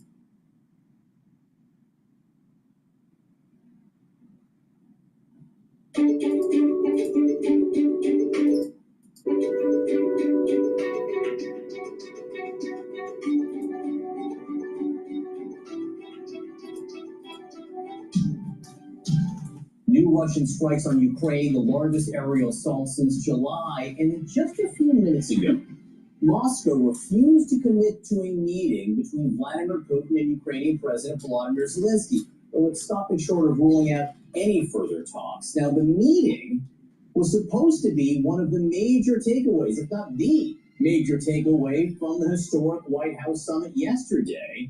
President Trump even posted that he's working on setting up that bilateral meeting between Zelensky and Vladimir Putin. But again, just a few minutes ago, the Kremlin said it is only prepared to, quote, raise the level of the delegation it sends to meetings with Ukraine. And that really is the key this morning, to try to determine what the concrete takeaways were from what were very visibly good feelings at this White House summit yesterday between President Trump, President Zelensky, and all these key European leaders you're seeing on the screen right now. They left with good feelings. The question this morning now is, will they get good results? Let's go right to CNN's Elaine Tree at the White House for the latest. The president continues to say he's setting up the meeting. The Russians continue to throw a little bit of cold water on that, Elaine. Yeah, I mean, it was very clear heading into yesterday, John, that that was the goal for the president specifically, President Trump, I should say. He wanted to be able to get another meeting on the books that included Russian President Vladimir Putin and Ukrainian President Volodymyr Zelensky sitting down in the same room. And you saw him, he did have a 40-minute phone call yesterday in the Oval Office with the Russian leader. He actually paused his ongoing meeting with the 7 European leaders and Zelensky taking place at the White House to have that conversation with Putin. And then I talked to a White House official who told me he then invited that group back in, the European leaders and Zelensky, to the Oval Office after he wrapped that call to fill them in on what was discussed. And then, of course, we saw his Truth Social post saying that he is making arrangements for a bilateral meeting first between Zelensky and Putin, and then hopefully a trilateral meeting after that. But you're exactly right. There's a lot of skepticism of whether that is actually possible, when it could take place, where it would take place, but if the Russians are even willing to agree to that. And I think the key thing here is we're hearing them throw cold water on this idea. I remind you that Putin does not view Zelensky as his equal. He was the one who started the war that invaded Ukraine illegally, and that's really been a problem throughout this entire time. However, there's also not just the president here, but a lot of other top advisors to him are telling him that they believe that the only way to get this solved and to end the war is to have the two of them sit down in the same room and discuss this. And that's kind of what we heard from Bessent this morning when he was on CNBC. Take a listen. He invited President Putin to land that the Russians used to own. He displayed a huge amount of military hardware and then did a flyover. It was kind of like inviting your uncontrollable neighbor to your house who's showing him your gun case. And my strong belief is that there will be a bilateral meeting between President Putin and President Zelensky. And that's the only way to end this conflict, is to get the two sides talking. I mean, what a way to describe Vladimir Putin coming to American soil. Hearing the Treasury Secretary say it's like inviting your uncontrollable neighbor to your house and showing them your gun case. So all to say, though, you could hear Bessent there adding that he believes this is the only way to get Putin and Zelensky in the same room and try to end the war by getting these two sides to talk. But one other thing, John, before we go, I just want to reiterate to you what we heard from a number of European leaders yesterday about being one of the most important things to come out of this summit, and that was having the United States and having President Donald Trump himself saying he wants to help when it comes to security guarantees for Ukraine. A lot of them, Starmer, Mark Rutte, the UK Prime Minister and the NATO Secretary General, all saying that was a breakthrough from Monday. Again, yeah, that one of the other concrete takeaway were the discussions about security talks. Again, we're waiting to see what develops. Oftentimes the meetings, they're not happening until they are. So we'll just have to wait and see. Landry, thank you very much. Kate? A great point. And even as the Kremlin is refusing to commit right now to a meeting between Vladimir Putin and Zelensky, security guarantees, as John was just saying, are at the center of talks for top European leaders still today. The French president and the British prime minister are leading talks this morning for the 30 nations who are part of what they call and consider themselves the coalition of the willing. CNN's Claire Sebastian's in London. She's been tracking this one for us. And what are you learning about what's coming out of this now, another round of meetings today? Well, look, I think what's clear, Kate, is there is a very long road ahead to determine exactly how to deter future Russian aggression. There were a lot of positive noises coming out of the White House meeting yesterday. It is not nothing at all that the US is now openly embracing the idea of being somehow involved in these security guarantees, although we don't know exactly how. As of yet, this is something that European leaders have been pushing for all along. So listen to the British Prime Minister Keir Starmer talking about this in a video he posted today. Breakthrough when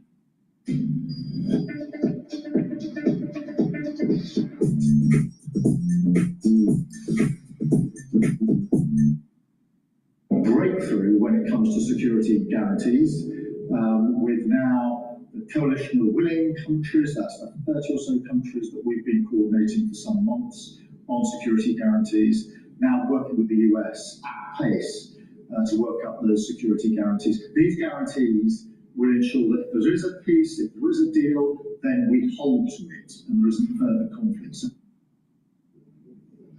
So what do we mean by security guarantees? Well, it could be a number of different things. The French President Emmanuel Macron coming out of the White House yesterday talking about, no limits on Ukraine's armed forces. Russia, of course, has demanded in the past that there should be limits on the size of Ukraine's army, which is now the second biggest in Europe after Russia. He talked about reassurance forces in the land, air and sea. There are certain countries, for example, the UK, that have already said they might be willing to put boots on the ground. And President Trump didn't explicitly rule out US peacekeepers being involved in the Oval Office meeting yesterday, though he was pretty vague about that. So the work continues. There's also a European Council meeting this morning, EU heads of state, another very important frenzied day of diplomacy here in Europe. Okay? Sure does seem it. Claire, thank you so much for following for us. John. All right, with us now is Congressman Mike Quigley from Illinois, a Democrat and the co-chair of the Congressional Ukraine Caucus. Congressman, thank you so much for being with us. The news we heard just a few minutes ago, the Kremlin, Sergei Lavrov, really, the senior Kremlin official, refusing to commit to the bilateral meeting between Vladimir Putin and President Zelensky. What is that refusal, at least as of now, what does that tell you? The Chancellor of Germany was right. Unless there's a ceasefire forced upon Putin, there's not going to be any other meetings. And if there are meetings, what will they actually contribute? The fact of the matter is, they're missing the point here. Putin understands strength, not talks, not repercussions put off concessions made before negotiations begin. We're honestly seeing the beginning of a new era. I guess you'd call it the Trump doctrine. The U.S. will be tough until it's not, and we will reward invaders of a sovereign democratic country with land, and we won't hold that person responsible for the war crimes. He doesn't understand weakness. He understands strength, and we're not even using the assets we have toward that end. You did hear the British Prime Minister call it a breakthrough in terms of the discussions on security guarantees. Do you think security guarantees, after some kind of a deal, would provide Ukraine with some of the safety that they feel like they need? I guess I wouldn't blame Ukraine to never trust this unless it means NATO, right? They go back to Budapest. We're reminding ourselves that Putin has never kept a promise in Eastern Europe, and he never will. To them, I guess I understand the Ukrainians to believe that here we are going to reward Putin for his land acquisitions, and we'll probably see Putin rebuild his army, rebuild his economy, wait another year or two, and then go and finish the job. If anything, Ukraine has earned the right to be in NATO. They have fought on the front lines of democracy. All the reasons we fought the Second World War and formed the United Nations, we're now saying, gee, I hope he shows up, and gee, maybe we can get these concessions, and maybe we can get guarantees. I was on your program at the start of the war. We were asked, what would constitute victory for Ukraine? It had to do with rebuilding Ukraine, getting their territory back, holding Putin accountable, and security guarantees, meaning NATO. Maybe we get one out of those four, but no one can call that a victory. It's really appeasement. We want peace, not the worst kind of appeasement. How much U.S. involvement would you support in some of these security guarantees? We have to use our assets. The first thing we have to do is seize the frozen Russian assets that are in Europe, 300 billion, 5 to 8 roughly in the United States, and use that to help Ukraine defend itself. And we have to put the sanctions in place, which, by the way, Republicans and Democrats solidly agree on. It's rare that we see that happen. If you want something like guarantees and you want a uniformity there, it has to come with strength. If you know, here I am, the liberal Democrat from Chicago, but you know, the lessons from 1939 are coming back. The voices of 39 are coming back, weak and strong. Chamberlain coming back saying, you know, some sort of land swap, some sort of appeasement gives us peace in our time. That's not what Hitler understood. It's not what Putin understands. I truly want peace. But if you go at it begging and pleading a brutal murderer, it's not going to work. Congressman Mike Quigley from Illinois, we appreciate your time this morning. Thank you very much. All right, let's go to Fox and see what they're paying $14.99 a month for a streaming app, President Trump and making $9.99 major a month for a progress music app, towards and peace and $12.99 for a fitness app. Ukrainian President Zelensky and European leaders in the Oval Office yesterday. Look at that picture. President Trump also confirming a meeting between Russian President Putin and Zelensky is in the works. Let me just pause really quick just to do a quick advertisement here. Please go to my store, help support the work that I do. I give you my opinion on what's going on in the news. I also tell you how to trade the market. Like for example, the S&P 500 is hovering at the 6,430 mark. There's a resistance level at 6,500. There's a support level at 6,250. And basically, the market's not going to move until we start seeing the Fed rate cut or some positive movements on tariffs. Please go to my store, the-studio-reykjavik.com, and get vitamin C with magnesium. This will help with your skin, your immune system, and your brain function. Olive leaf extract helps with your immune system and your cardiovascular system. It brings down inflammation and helps with your lipid profile. And magnesium and zinc helps with your immune system and your brain function. It's super important to take magnesium, protect those neurons, help with your brain function, and be cognizant of your environment, making sure that you are paying attention to your friends, your family, the people that you associate with at work. You're going to start noticing individuals in their 40s and later getting early onset of dementia. Now, there's a multitude of reasons for this. Some of it is because of the environmental exposure.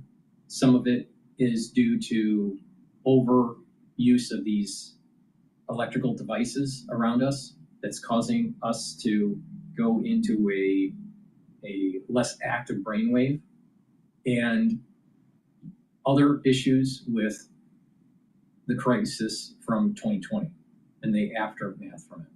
But there are going to be different people for different reasons that are going to get early onset of dementia. Now, if you don't do the proper diet and exercise, clean your environment, take the proper supplementation to bring down inflammation and to help with brain function, you are increasing your chances of early onset of dementia. Now, it's starting to happen already. If you look at people around you, look at how they're talking versus the way they used to talk. Are they thinking slower? Are they moving? If their motor coordination is worse off? What about their gait issues? The way they get up from a chair and start walking? Are they starting to shake with their hands? These are all signs of neurological degeneration. And it's starting in their 40s. This is not just a geriatric issue anymore. So you better start paying attention. So please go to my store, the-studio-reykjavik.com. Take supplements that help with protecting neurons and improving brain function.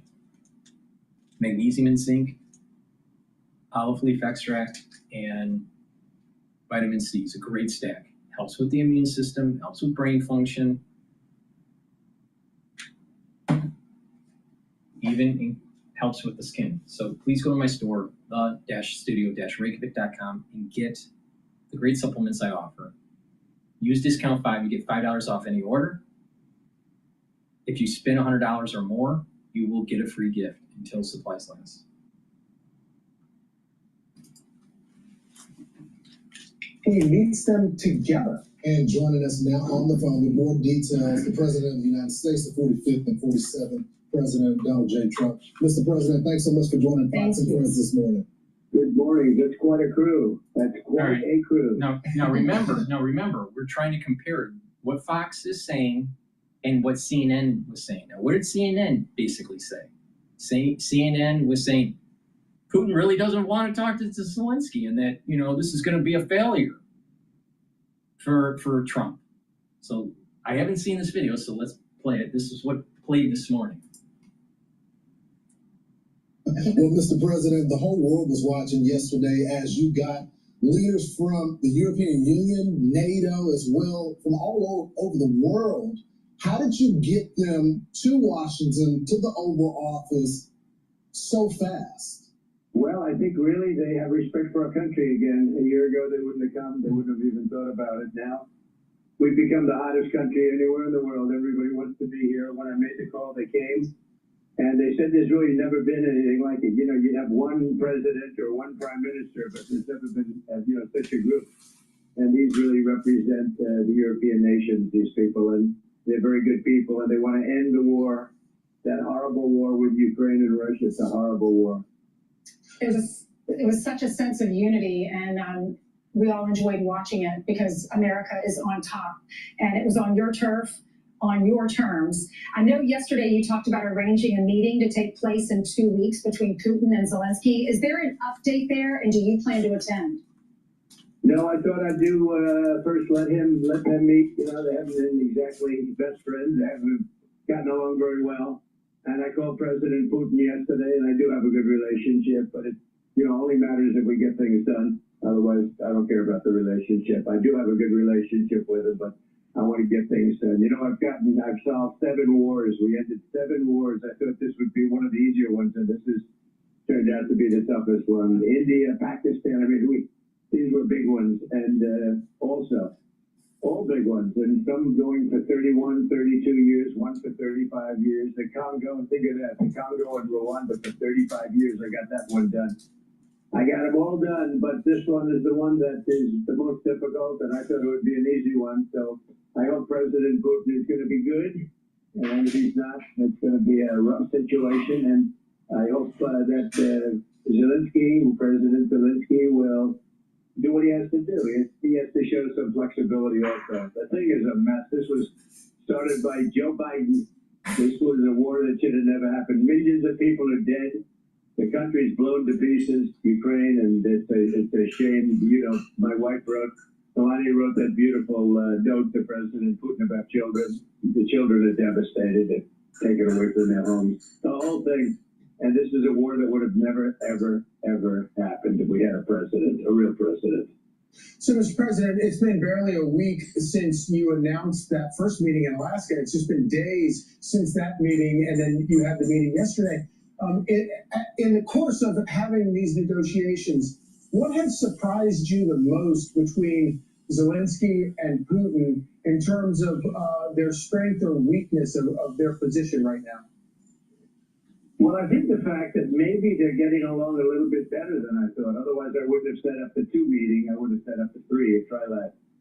But I think they're doing a little bit better. There's been tremendous bad blood. And again, this was all worked out by an administration that didn't have a clue. And if you remember, they said, well, if you made a minor incursion, that would be okay. That was the end. The whole thing when Biden made that statement. But minor incursion, what does that mean?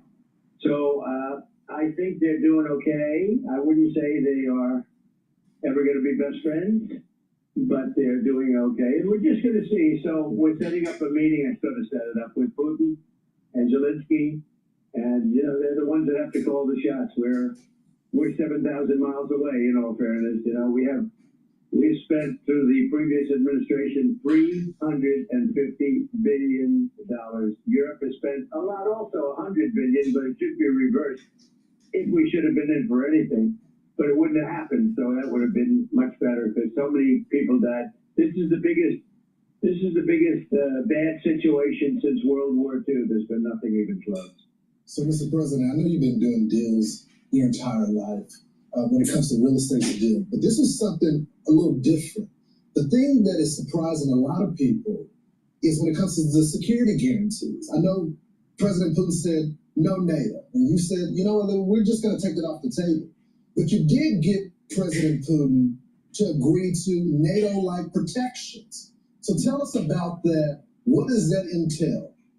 Well, the war really started over NATO and Crimea. And they wanted Crimea back. That was given, not a shot fired by President Obama in perhaps the worst real estate deal I've ever seen. There's been a couple of them. I would say the Gaza Strip was a pretty bad one too. Given by Israel so they'd have peace. So they gave away a big percentage of their oceanfront property in order to have peace. How did that work out? Not so good. And Crimea is the apple of Ukraine. I mean, it's so beautiful. And Obama gave it away. Nobody ever mentions that. If I ever did that, the fake news would be, they would be writing about me day and night for years. He gave it away. He demanded that they let it go. And Russia came in and took it, just took it like candy from a baby. And that was really Obama's, not really, I mean, that was pure and simple. Obama's fault. What a terrible thing he did to that country. And so they lost their heart. They lost the heart and soul of the Ukraine 14 years ago, whatever it might be. And it was so unnecessary to do that. And that's when it really began, when Obama gave it away. And then you had a lot of other events, but you have, tremendous hostility. And the people of Ukraine were mortified when that took place. That really began a lot of hatred when they gave it. And they didn't have to. Not a shot was fired. They just took over the most valuable piece and the biggest piece in the sense of, and surrounded on four sides by ocean, just a little passage to get you back onto the mainland. The most beautiful piece of property you've ever seen. As a real estate developer, I look at it, I said, why the heck did he do that to them? And so there's great hostility, and maybe rightfully so. But one thing was NATO. They went in and they said, we want you, we want to get Crimea back. This was at the beginning. Now, Putin, in all fairness to him, he made a good deal. He got it from Obama. But they said, we want it back. And that was not exactly well received because it was like 12 years before. That's where Russia has its submarine base. And, that's been there long before Putin. They've been there for a long time. But long before Putin. And the other thing they said is, we want to be a member of NATO. Well, both of those things are impossible. Because, again, long before Putin, it was a no-no by Russia or the Soviet Union or anything you want to call it. Sort of a similar thing as it gets larger, but very similar. But it was always a no-no. You could not. Russia said, we don't want the so-called opponent or the enemy, let's use that term, we don't want them on our border. And they were right. They were okay. And yet they went in and they asked, with the United States, they said, put us into NATO, and everybody knew you just can't do that. They would never have agreed to it. This is before Putin. This is long before Putin. It was just a no-no. It was something that was never going to happen. So they asked for it, and they shouldn't have asked for it because it was, very insulting. Now, they could have asked for many other things. But the other thing they wanted to do is getting Crimea back, and that was given. They had built, they were expanding everything and spending a lot of money. All because Barack Hussein Obama gave it away in one of the dumbest real estate deals I've ever seen. But Mr. President, you got the Article 5 protections, though, for Ukraine. So they're not going to be a part of NATO, but you still got the same protection. So they're not going to be a part of NATO, but we've got the European nations, and they'll front-load it, and they'll have some of them, France and Germany, a couple of them, UK, they want to have, boots on the ground. I don't think it's going to be a problem, to be honest with you. I think Putin is tired of it. I think they're all tired of it, but you never know. We're going to find out about President Putin in the next couple of weeks, that I can tell you. And we're going to see where it all goes. It's possible that he doesn't want to make a deal. I always said, you interviewed me, Lawrence, and I think Charlie also. Lawrence, I hate to tell you, Charlie was about the first person in the world to endorse me. He endorsed me about a year before I ran. And that's why he told me this point, sir, would you do an interview? And unlike Biden, I don't need permission from my staff, okay? And then only to be told that I'm not doing it. But Charlie endorsed me about a year before, I think, and he puts it up on the site. It's still not checked. It's still in the site. I endorsed President Trump before he even ran. So I always like a guy like that. I must tell you. Now, Lawrence is going to be a superstar, but he was a little later to the game. Well, it's a lot more crowded these days than it was back then. It's But pretty Mr. crowded. President, what kind of assurances do you feel like you have that going forward and past this Trump administration, it won't be American boots on the ground defending that border? Well, you have my assurance, I'm president, and I'm just trying to stop people from being killed, Charlie. Look, they're losing from 5,000 to 7,000 people a week in that ridiculous war that should have never happened. If we had a normal president, not even a great president, if we had a normal president, it wouldn't have happened. But we had a guy that didn't have a clue. And they're losing, think of it, 5,000 to 7,000 a week. So even these guys, they'll say, okay, let's meet next week. I think you can't meet next week. Next week, you're going to have 7,000 more dead people. You can't do that. You got to get this thing done. One of the things at the table was one of the gentlemen, who's a great guy, but he said, I hope I didn't insult him. He said, well, let's meet in another month or two, and let's see if we can start, making some more. He said, a month or two, you're going to have another 40,000 people dead in a month or two. You have to do it tonight. And I did, actually. I called President Putin, and we're trying to work out a meeting with President Zelensky. We'll see what happens there. And then if that works out, then I'll go to the trilat and close it up. Oh, that'd be good. Mr. President, did y'all discuss any land swaps yesterday? Because we've talked a lot about the Donbass region, and what was the feeling in the room? What did the other leaders say about this? Well, they understand. Look, everybody can play cute and this and that, but, Ukraine is going to get their life back. They're going to stop having people killed all over the place, and they're going to get a lot of land. But this was a war, and Russia is a powerful military nation, whether people like it or not. It's a powerful nation. It's a much bigger nation. It's not a war that should have been started. You don't do that. You don't take on a nation that's 10 times your size. And military experts look, if it wasn't for the greatest military equipment, we make the greatest military equipment in the world, and we gave them, whatever. They took probably a lot of money too, but they had tremendous, they had the Patriot missile, which is the best in the world. All the equipment, we make the best equipment in the world by far. Everyone else is like nothing. So we gave them a lot of equipment. Now, with that said, the Ukrainian soldiers were brave as hell, because they're fighting a force that's much, much bigger, and in theory, much more powerful. And, it's not like they've stopped. I assume you've all seen the map. A big chunk of territory is taken, and that territory has been taken. Now, they're talking about Donbass, but Donbass, right now, as you know, is 79% owned and controlled by Russia. So they understand what that means. Mr. President, what did the other leaders tell you? Because it seemed to be, this is unlike the first Trump term. There was great unity that was there, and we saw the public comments. But when you got them in the Oval Office, and we have this photo of you sitting at the Resolute desk, and all of these world leaders are sitting in front of you, what did they say to you privately? Because it looks like they're on the same page as you, sir. Yeah, they are. They're very good people. They're very good leaders of their countries. And they want to get back to leading their country. They're consumed far more with this than we are, because they're right there. We have an ocean that's separating us, right? Thing called an ocean, a big, beautiful ocean.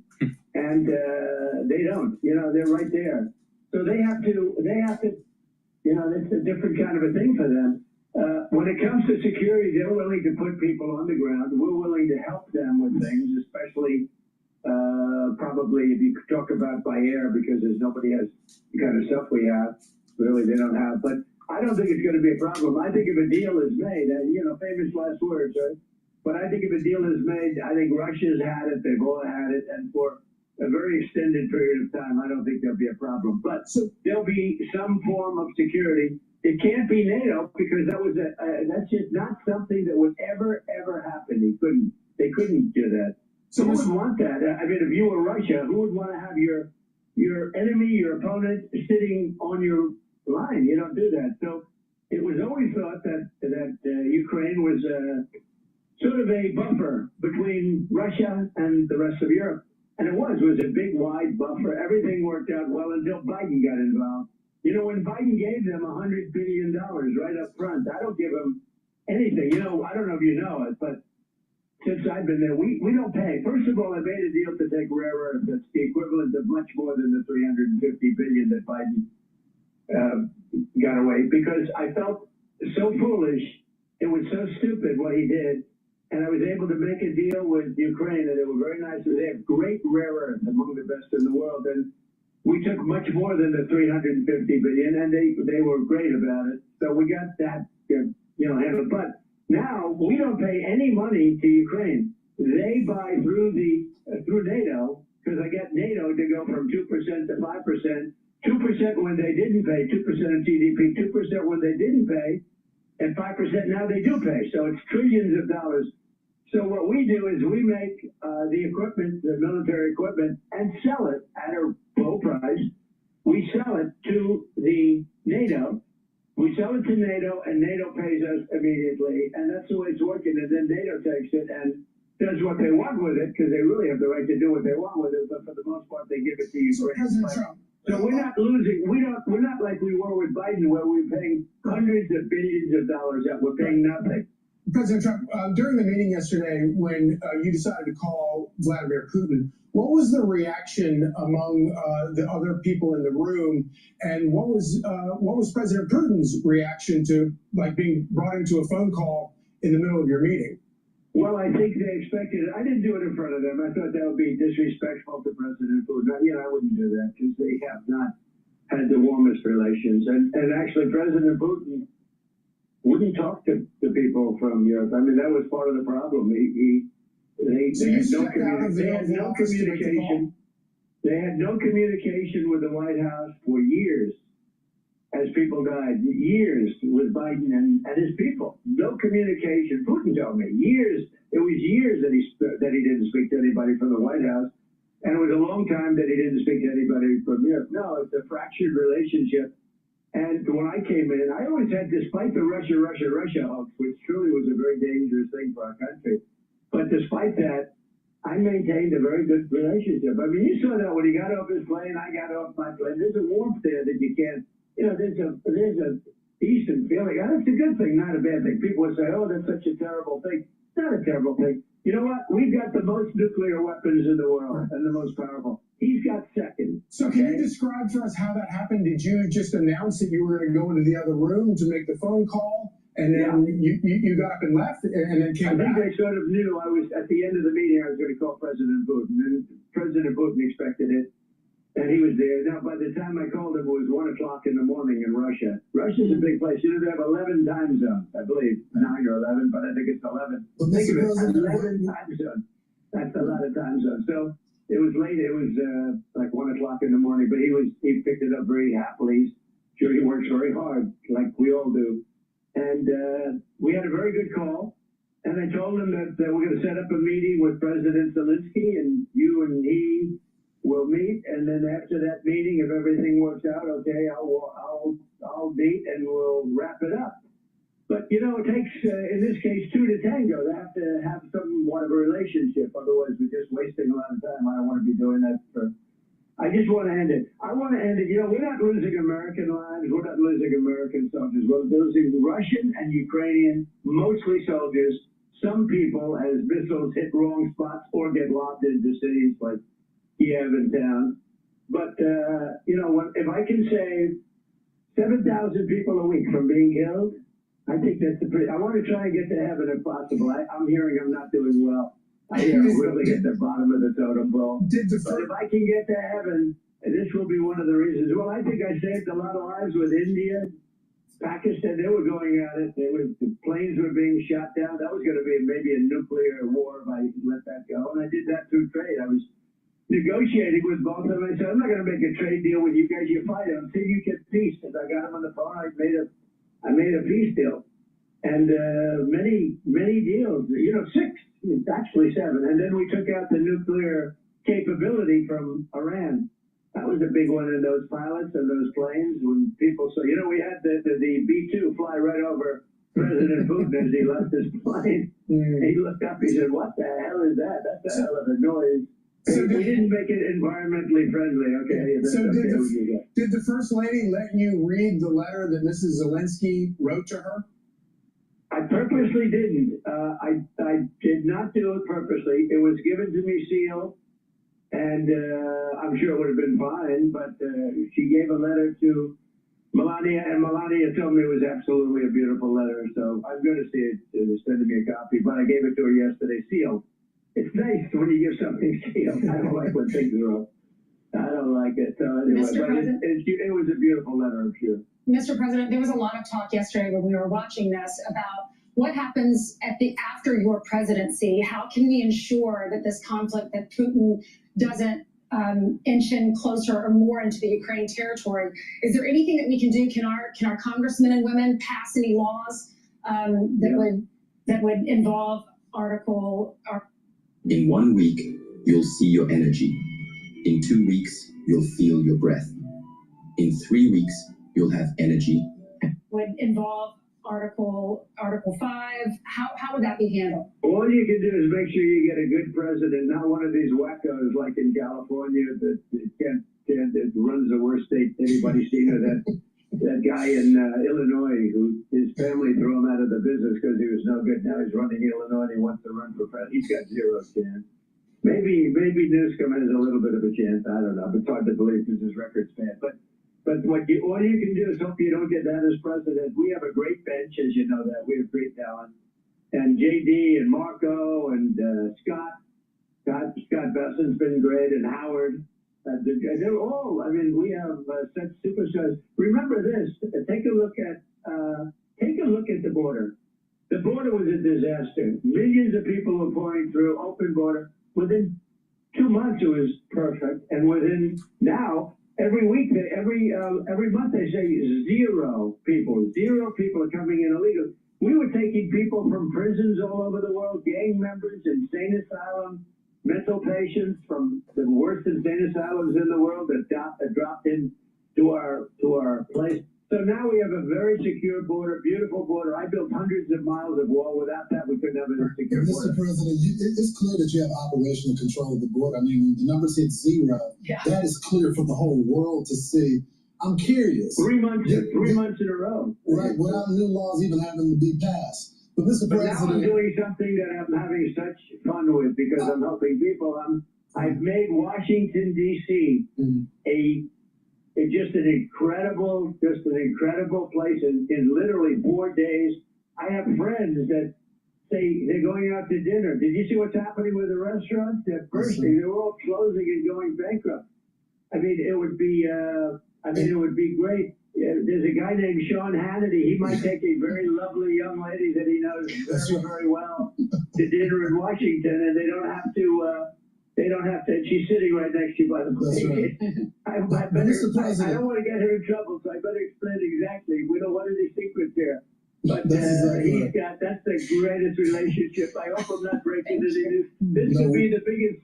Hey, this could be the most important thing I said. But let me tell you, those are two great, Ainsley and Sean, great people. And when they go out to dinner, I don't want to see them get mugged. Now they can go out, they can hold hands, they can walk down the street. They're both superstars. I want to know who makes more money, because she's got to be making a lot. Mr. President, we're so happy for them. But on a serious note, Mr. President, when you have those world leaders, because this is the topic of conversation for the whole world, when you have them sitting in front of you, did they express concerns about the next president, that they're not going to get the same type of treatment, security guarantees? Part of the deterrent of future attacks is your peace through strength. So that they say to you, Mr. President, we're concerned about the next leader? They did. We talked about it. It is what it is. I could say the same thing about them. I said, supposing you get a terrible leader in UK or France, or, we had Ursula there who runs the whole gamut. We just made the biggest trade deal in the world. And she's in charge of the Commission, the European Commission, and she's the boss. She was there too. That was really an incredible array of people. But they say that actually maybe even more with regard to the economy. We have $17 trillion being invested in the United States and committed, and numbers that nobody's ever seen for AI plants and for this and for that. And We're taking in trillions and trillions of dollars. That's why we're doing so well. Plants are being built all over the country. Our country has gone from a dead country 1 year ago, we're the hottest country in the world. And every one of those people said it yesterday. They said, in 6 months, you made this the hottest country in the world that we are. We have $17 trillion coming in. And they said, well, what happens if you're no longer president and somebody comes in and cancels the tariffs that we've invested hundreds of billions of dollars on building these plants, and now you have some anti-business person come in?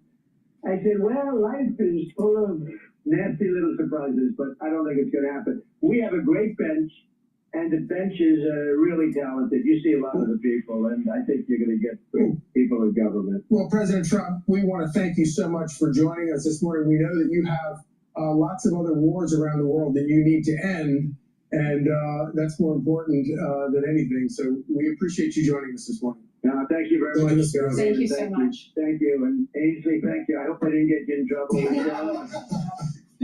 No, We appreciate your support. I'll Thank say you. it. You know, I like this. It's a great couple. We love it. Have a good time, everybody. Congratulations for yesterday. Thank you, Mr. Trump. Thank you all very much. The 45th and 47th President of the United States. Please go to my store, the-studio-reykjavik.com, and get the NAD+. This is a supplement that's going to help to boost up your NAD+ levels and increase your energy, help to repair your DNA damage and your mitochondrial DNA. And NAD+ helps to protect your neurons. Ubiquinol, the most bioavailable form of CoQ10 that you can purchase. This will soak up free radicals, help the health of the mitochondria, boost up your energy levels, and protect neurons. So a great neuro stack is to take the Ubiquinol and the NAD+. So please go to my store, the-studio-reykjavik.com. Also, the first pillar of my core protocol is to take Max 35, Max 14, or Cleanse. Take a teaspoon a day, swish in your mouth, gargle about 20, 30 seconds, and then swallow. What that will do is improve the epithelial lining in your oral cavity and your oral pharynx, help with the mucosal barrier, and boost up that immune system. Cleanse is 30 parts per million. Max 35 is 35 parts per million. I also have great deodorants. They're dual purpose. You use them as a deodorant for males or females, and it will help to detoxify your body. You can get it in peppermint, lavender, and tea tree, or in citrus. No aluminum, no baking soda, made from essential oils from the Himalayas. And lastly, structural nanosilver soaps. You can get it in peppermint, in lavender, also in charcoal tea tree, and lemongrass. So please go to my store, get a few bars for your household, very high quality structural nanosilver soaps. Use discount 5 on any order, you get $5 off. If you spend $100 or more, you get a free gift until supplies last. All right, let's listen in to Bloomberg. I mean, it's like me going to Rockford Park and playing in a pickup game with an NBA player. It's just not. Look, they've missed the window. I'm not saying like you can't have some small victories, but I mean, that's the shame of the thing. Like they've missed. Now, look, I can't. You have a big install base. You could have some wins here and there. But you look at TSMC, you look at NVIDIA, you look at Broadcom's done, you look at obviously what Lisa Su and AMD's done. I think that's part of the problem with Intel. Look, I mean, U.S. government, SoftBank, others will get involved, but they have to stop running it like motor vehicles. Danny, all right, let's get to the heart of the matter here. Is Penn State overrated at number 2? No, I mean, like, I believe not just number 2. I think, like, they'll be the number 1 team in the country. I think this is our year, 2025, and Michigan, Penn State. This year, you know, you look at it, Ohio State. I think Big Ten's going to dominate. Texas, obviously, great teams, but all right, this is the year. Let's listen with Marco Rubio on Fox. I'm going to teach you a simple trick my husband does to stay hard for over 2 hours and last more than 3 rounds without using a single pill. Did you know your bat isn't getting... Secretary of State Marco Rubio joins us now. All right, Secretary, you were in the room this afternoon with President Trump, Zelensky, all the European leaders. Was there a big moment that happened? Well, I think the whole thing was a big moment. Unprecedented, really, when you think about all these European leaders came here, 7 that were there, and that included the head of NATO and the head of the EU. And they all said the same thing, which is this, after 3 years of sort of deadlock and no talks and no change in circumstances, this is the first time where there seems to be some movement. Now, look, this is a complicated war. There's no doubt about it. I mean, this has been going on for 3.5 years. A lot of people have died. A lot of territories exchanged back and forth. So it's not an easy thing to unwind. But nothing was happening on this war. Literally, the only option that we were given under the previous administration was continue to fund Ukraine for however much they need, for however long it takes. And now you have people actually talking about pathways towards ending it. Now, it's going to take a little bit more work and a little bit more time, but we are making progress. It's not me saying it.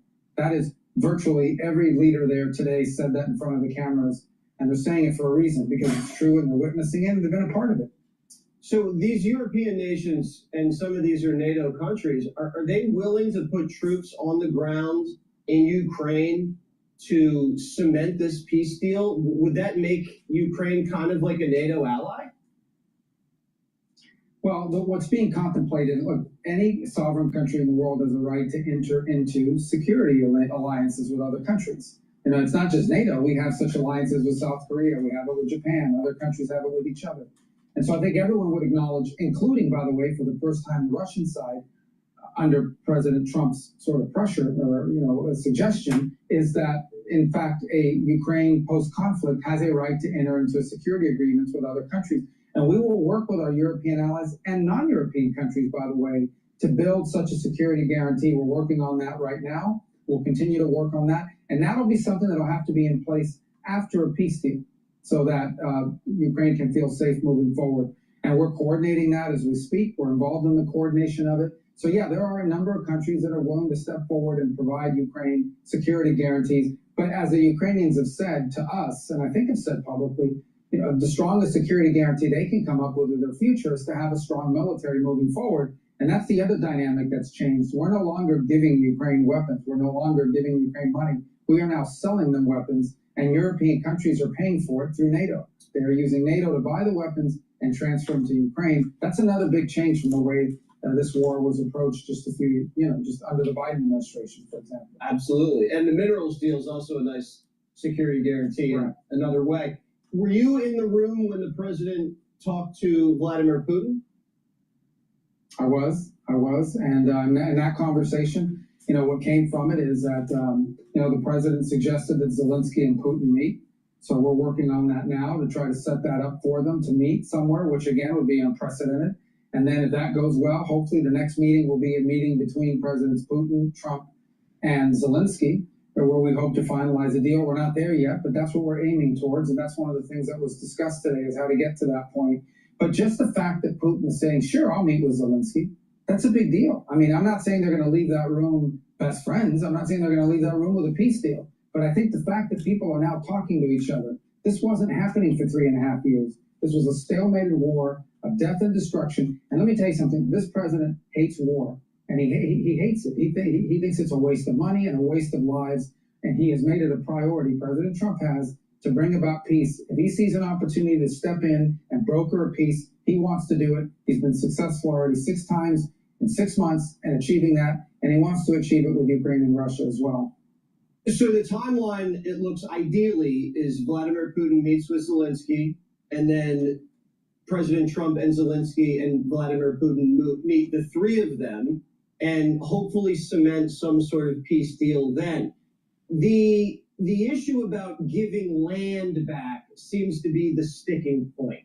Is that the main sticking point? Is that Russia wants to keep the land that it's taken militarily? And how do you get around that? What's the negotiation over there? Yeah, I don't think it's helpful to go into all the details of that, obviously, because these negotiations, frankly, work best when they're done privately and in our negotiation setting. But you don't want to do it on national TV on Jesse Waters' primetime, Secretary? I mean, that's just crazy. When we have a deal, I'll describe it to you for sure. But look, that's why you got to give these guys space to work. I mean, they have their own constituencies, okay? They have their own considerations, and you don't want to give away one side's leverage in that regard. But let me just say this about it. I think everyone understands that some of the key elements to bringing this about is Ukraine has to feel safe moving forward. In essence, they have to believe that at the end of this war, they are in a position to never get invaded again.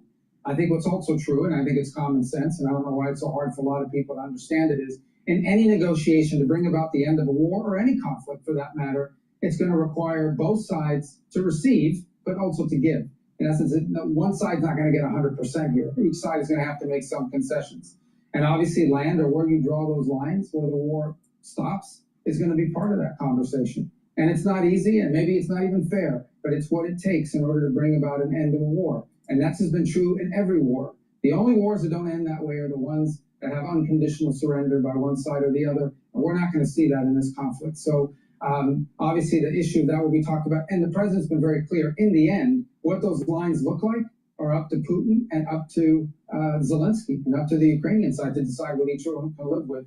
We are going to be there to facilitate that and make that possible and make sure that both sides are talking. And by the way, President Trump is the only leader in the world, acknowledged by all the Europeans, the only leader in the world that can talk to both of them and bring them both to a meeting is Donald J. Trump, the President of the United States. He's the only one. And the fact that he's willing to do it is something that every American, including Democrats, should be happy that we have a peace president. We should be proud that we have a president that's made peace a priority in his administration.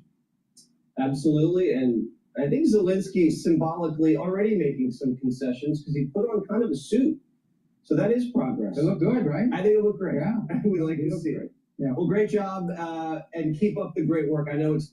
Please go to my store, the-studio-reykjavik.com, and get the lignans. Lignans will help with your endocrine system and your immune system and bring down inflammation. Very important, and it is an antioxidant. Turmeric will bring down inflammation and soaks up free radicals because it's an antioxidant. Ashwagandha root helps to control your cortisol levels and your blood glucose levels. When you stack these together,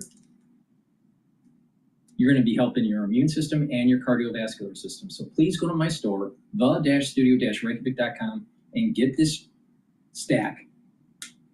Use it every day and improve your cardiovascular system and your immune system. Another great stack that I have is the following: nattokinase. This is going to help to break up clots and help with your lipid profile. Vitamin D3 helps with gene expression. It's a cofactor for gene expression. They'll help to absorb calcium and help to get cells to go into apoptosis for the ones that need to go into apoptosis.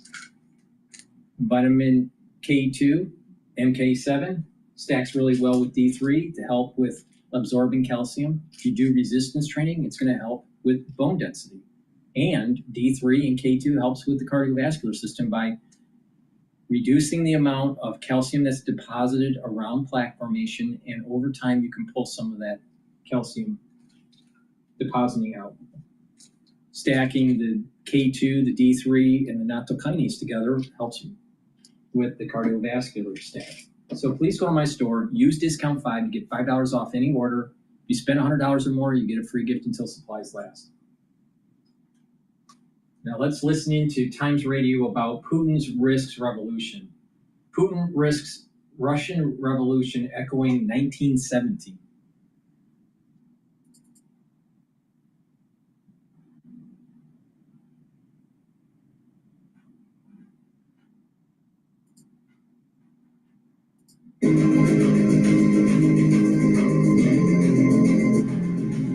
Their equipment is getting older and older and more obsolete. And meanwhile, he lives in his bunkers and palaces, and he's further away from his people than ever before. I mean, there does come a point when you get to an October Revolution that happened in 1917, if he's not careful. I mean, he has more people repressing his population in uniform with weapons than he has at the front. So what does it mean for NATO? Peter Caddick-Adams is an academic, defence journalist and historian of NATO. Good evening to you, Peter. Hello, good evening. Thank you for joining us on Times Radio. Let's look at the situation as it is on the ground for Ukraine. Lots of talk tonight about security guarantees. We're very unclear about exactly what provision that would involve, whether that would be even considered as part of a deal by Putin. But from what you study and understand, there's no sense that it's going to be a NATO force that would be in position in Ukraine. Well, no, I mean, America is part of NATO, and there's an enormous reluctance from America to get involved in anything at all. So this is, as it was first labelled by, the Prime Minister, a coalition of the willing. I think that's much, much further down the line, and we've just got to see what kind of beast we're dealing with. I mean, at the moment, Ukraine is still under fire. There's been an air raid tonight with 4 missiles and 140 drones and several deaths. And that's the really important context to remember. While these talks are going on in Washington, D.C., Putin is throwing all he's got at Ukraine. And what he's got is a seemingly inexhaustible number of troops to call upon, certainly more than Ukraine ultimately would be able to. And this long game, in this sense that although there's a degree of stalemate, or has been since the conflict begun, the momentum is with Putin on the battlefield, and the pressure for Zelensky to come to some sort of deal to end the violence must be there, because the pressure just continues to build from Russia. I disagree with that. Well, the Russians are really, really hurting. I mean, that's true, but Putin doesn't care that they're hurt. He really doesn't care that many Russian soldiers are dying if it means he can keep providing new ones to replace them with. Yeah, and their quality is going down. And although there's a seemingly endless horde, their equipment is getting older and older and more obsolete. And meanwhile, he lives in his bunkers and palaces, and he's further away from his people than ever before. I mean, there does come a point when you get to an October revolution that happened in 1917, if he's not careful. I mean, he has more people repressing his population in uniform with weapons than he has at the front. That multiple has increased since they've gone to war.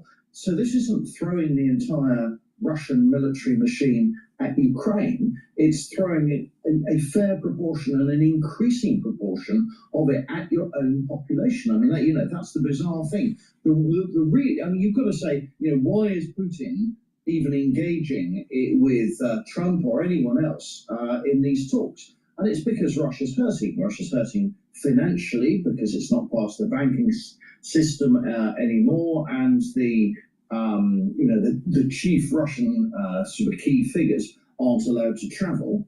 That was one of the reasons why the meeting was held in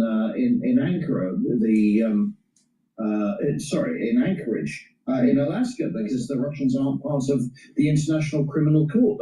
There aren't any other places the Russians can go to. So they are really feeling the pressure. Yeah, but I guess the pressure that has been alleviated somewhat by turning up to Alaska, because up until that point, there was a moment where Trump was threatening to put in far greater sanctions, secondary sanctions on Russia. Yeah. And since turning up and walking along the red carpet to meet Trump, all talk of sanctions have gone completely. There's been no mention of those today, threatening Putin with more of those. Do you think that is a mistake by the US not to keep that financial, increase that pressure and have some leverage over Putin?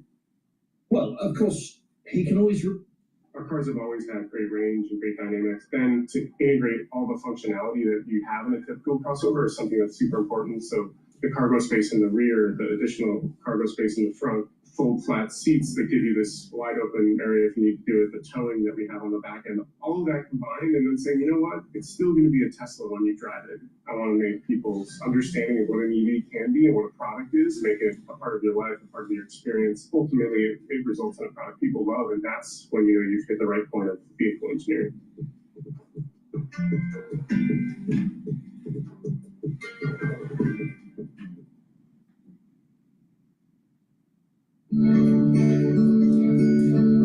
When we started using ShareFile, we discovered lots of other really amazing things that build the values of a small business.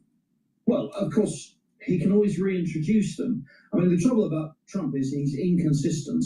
And the only consistent thing we can say about Trump is he's inconsistent, he's unpredictable. So he could easily return to doing that if he just simply gets out of bed the wrong side the following, one morning and decides he's annoyed with Putin all over again. And then that gives him a whole raft of sanctions to to use as leverage again. We don't know whether that will happen or not.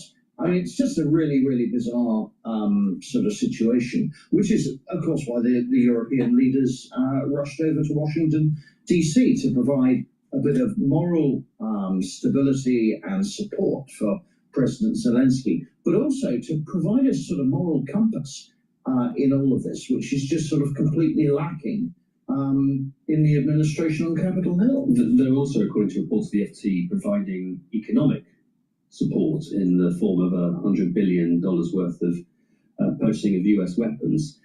Are Europe going to seriously now realise that they are going to have to continually to step up the financial backing of Ukraine when it comes to arming itself, if indeed this security guarantee is likely to come with euros being spent by European countries in North America? Yeah, and I think that was the point of those European leaders who went were advertising that actually, yes, very much that is something that they've realised they've got to do. And there will be plenty of others, the Baltics, the Poles, and so on. I mean, the Greeks, the Spanish, the Portuguese, much less so. Probably the Belgians the same.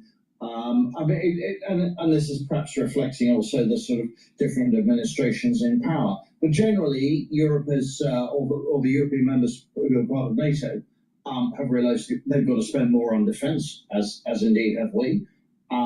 It's got to go up to 5%. That's not going to come down anytime soon. It's a rude awakening to the third decade of the 21st century that these are troubled times. Those troubled times aren't going to suddenly go away. And we need to take defence more seriously than we have done since, well, probably 1945. And this has been a long time coming. I mean, the summit in Washington has been a long time coming. This should have happened 3 years ago. This is the summit we've been building up to for a long, long time.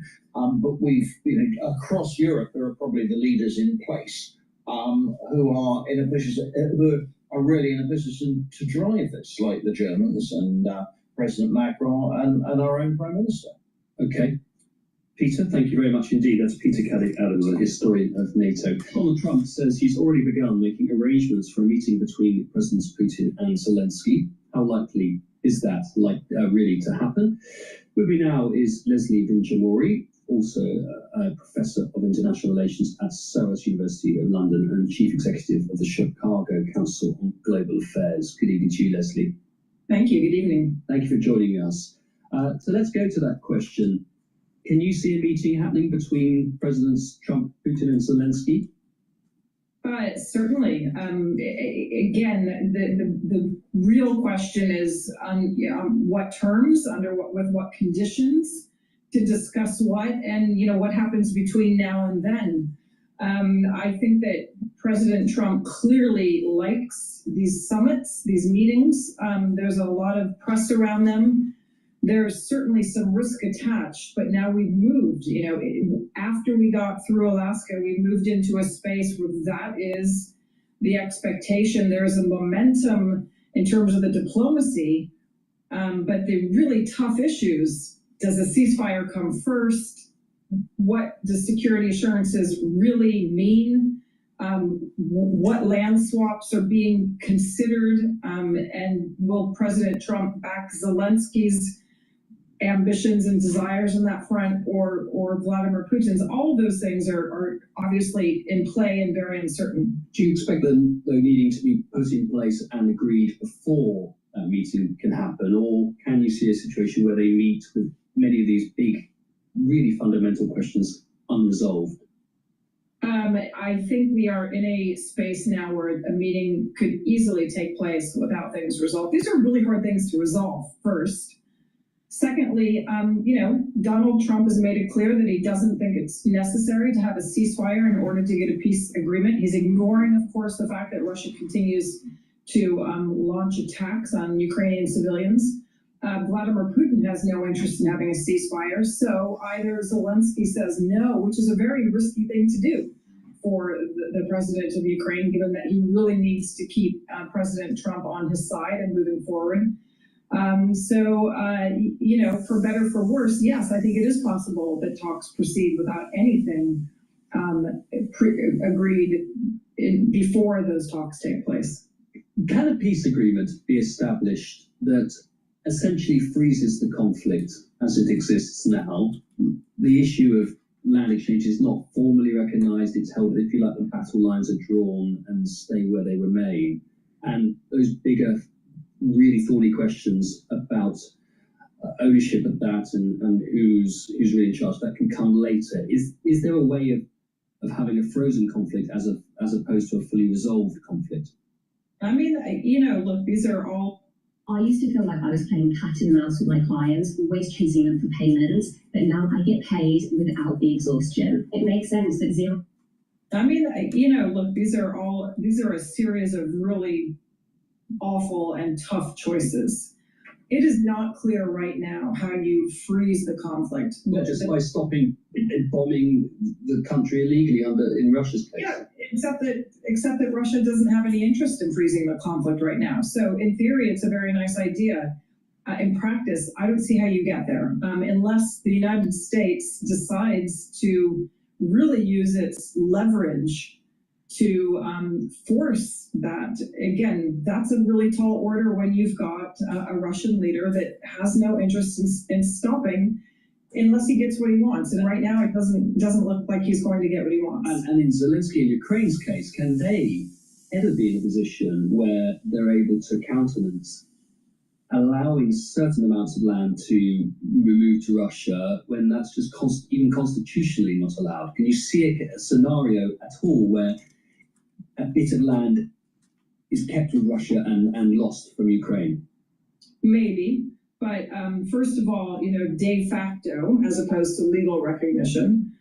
Secondly, if you were the leader of Ukraine, you don't give that away unless you have absolute confidence about what you're getting in return. What do those security assurances really look like, so that this doesn't just become the thin edge of the wedge of Russia taking more territory?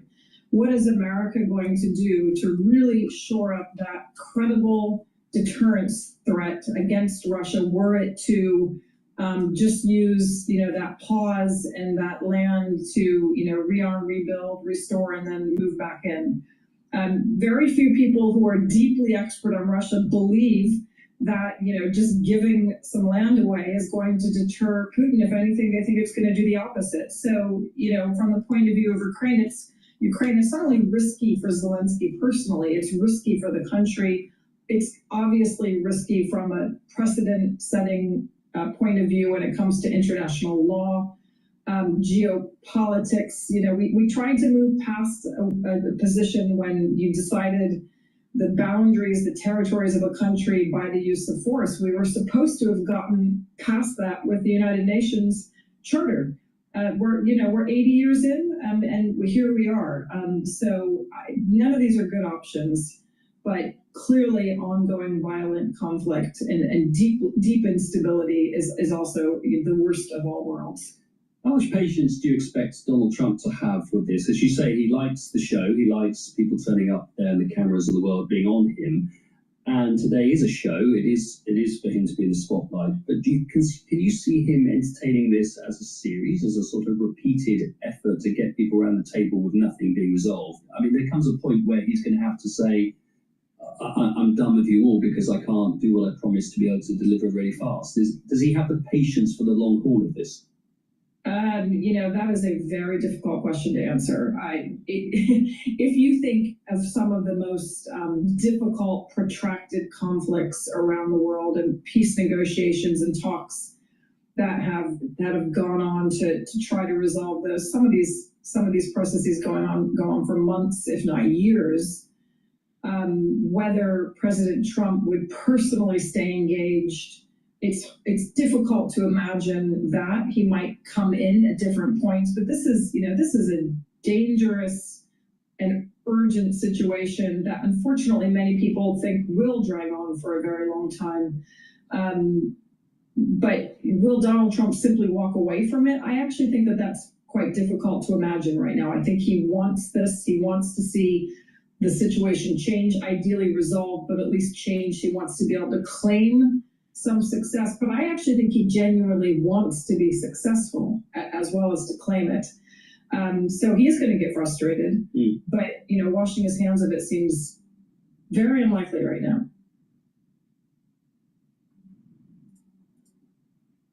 We're going to be going to Bloomberg shortly here, but please go to my store, the-studio-reykjavik.com, and get the elderberry zinc lozenges, 21 count in each bag, or the drops, which are smaller than the lozenges. I have 3 different flavors: blueberry, cherry flavor, and also honey and lemon. Get a few bags for your household, mitigate that sore irritation in the throat, especially if it's during the allergy season or the cold season.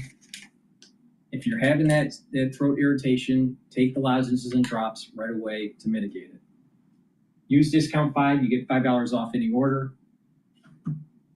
I also have gels. I have it in the quick dispenser and in the tube form. It's a dual purpose product. You can use it as a daily skincare. It'll help to heal a wound. You can use it as an aftershave.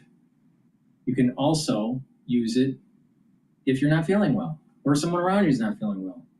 And you put it on your hands, put it around your eyes, around your nose, around your ears, around your mouth. Lightly coat your nostrils. It stays active for 5.5 hours. You can't do that with Perel. This is very high quality gels. So please go to my store, the-studio-reykjavik.com. Make sure you have some because of the season that is starting to come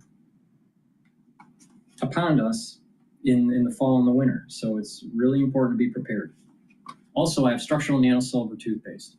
Whitens your teeth, freshens your breath, helps with your gum line health, reduces inflammation. Very high quality toothpaste, has no fluoride. You won't be able to find a better toothpaste than this.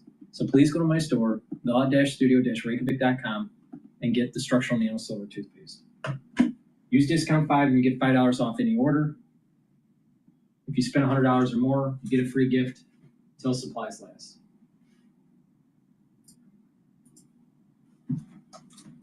Today that there's actually been a wider range when it comes to metal tariffs, which we're going to be talking later on this hour with our political panel. Well, that's right, Tyler. We are seeing an expansion of these tariffs into more consumer goods. And one of the big concerns, of course, is that consumers will start feeling the pinch. Now, the Trump administration has been loath to acknowledge this and has really pushed back against the idea that these tariffs are having any kind of an effect on voters' pocketbooks. And yet we are seeing signs that these costs are beginning to be passed along. It is something that everybody is watching closely, from the markets to policymakers as well. We'll be diving into that conversation shortly here, as well as a conversation about what is happening when it comes to talks with Ukraine. Bloomberg's Eric Martin is here next. He was there at the White House. All right, let's take a look at what's going on with some of the other news.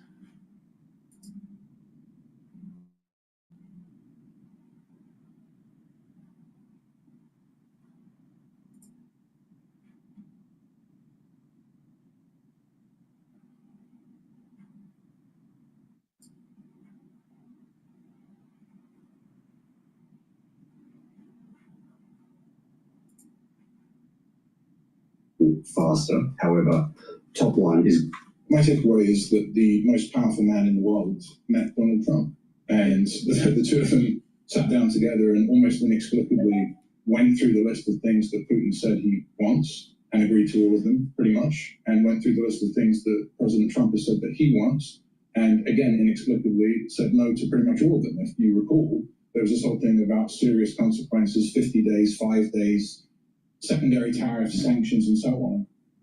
I mean, duck it. So yeah, it didn't happen. So my take on this is that Putin ran that visit, Putin ran that show. How do you think it might go from here? Seemed to have a pretty constructive meeting yesterday with the European leaders, many of them, including Mr. Zelensky. How do you think this is going to play out in the days coming forward? Well, President Zelensky, I mean, is the bravest man in the world, so he always does the best that he can. He has a very difficult position. It's the case that Ukraine is suffering. The Russians have mobilized such that they can slowly win a war of attrition. I got in a bit of hot water in your show last time because I said that Putin was slowly losing. What I should have said is Putin could slowly lose if we give the Ukrainians the kit and the weapons, which we're not. So hopefully the Europeans and Zelensky are able to get into some sort of peace deal so that the war ends, which is a noble end, but one that allows at least what's left of Ukraine to survive. And I think Putin has long-term aspirations for the rest of it. Do you think we'll get to that next step of Russia and Ukraine sitting down for talks, and then after that, a trilateral? We might, but so much of this is theater, right? I mean, with the president, with Zelensky, the way they treated him in the Oval Office last time, there's always this tail risk. Well, not even a tail risk. There's also a probability that this is going to go south for Zelensky. And really, what is Putin's word? What is Putin's word worth anyway? Right. So even if there is this trilateral meeting and Putin says, "Yeah, I agree to X, Y, Z," I mean, we've seen in the last 5 or 6 years that he's willing to break any agreement anyway. So I think the essence of this needs to be that the Ukrainians do not agree to anything that means that they cannot either stay mobilized or remobilize if Russia starts the war again. How concerned do you think those European allies were that came to Washington yesterday, and the other Europeans? How concerned are they about Russia's greater aspirations years down the road here? Because you could argue right now is when they need to draw a line in the sand, a big line. Okay, so as an Englishman on your show, I'm going to say something strange.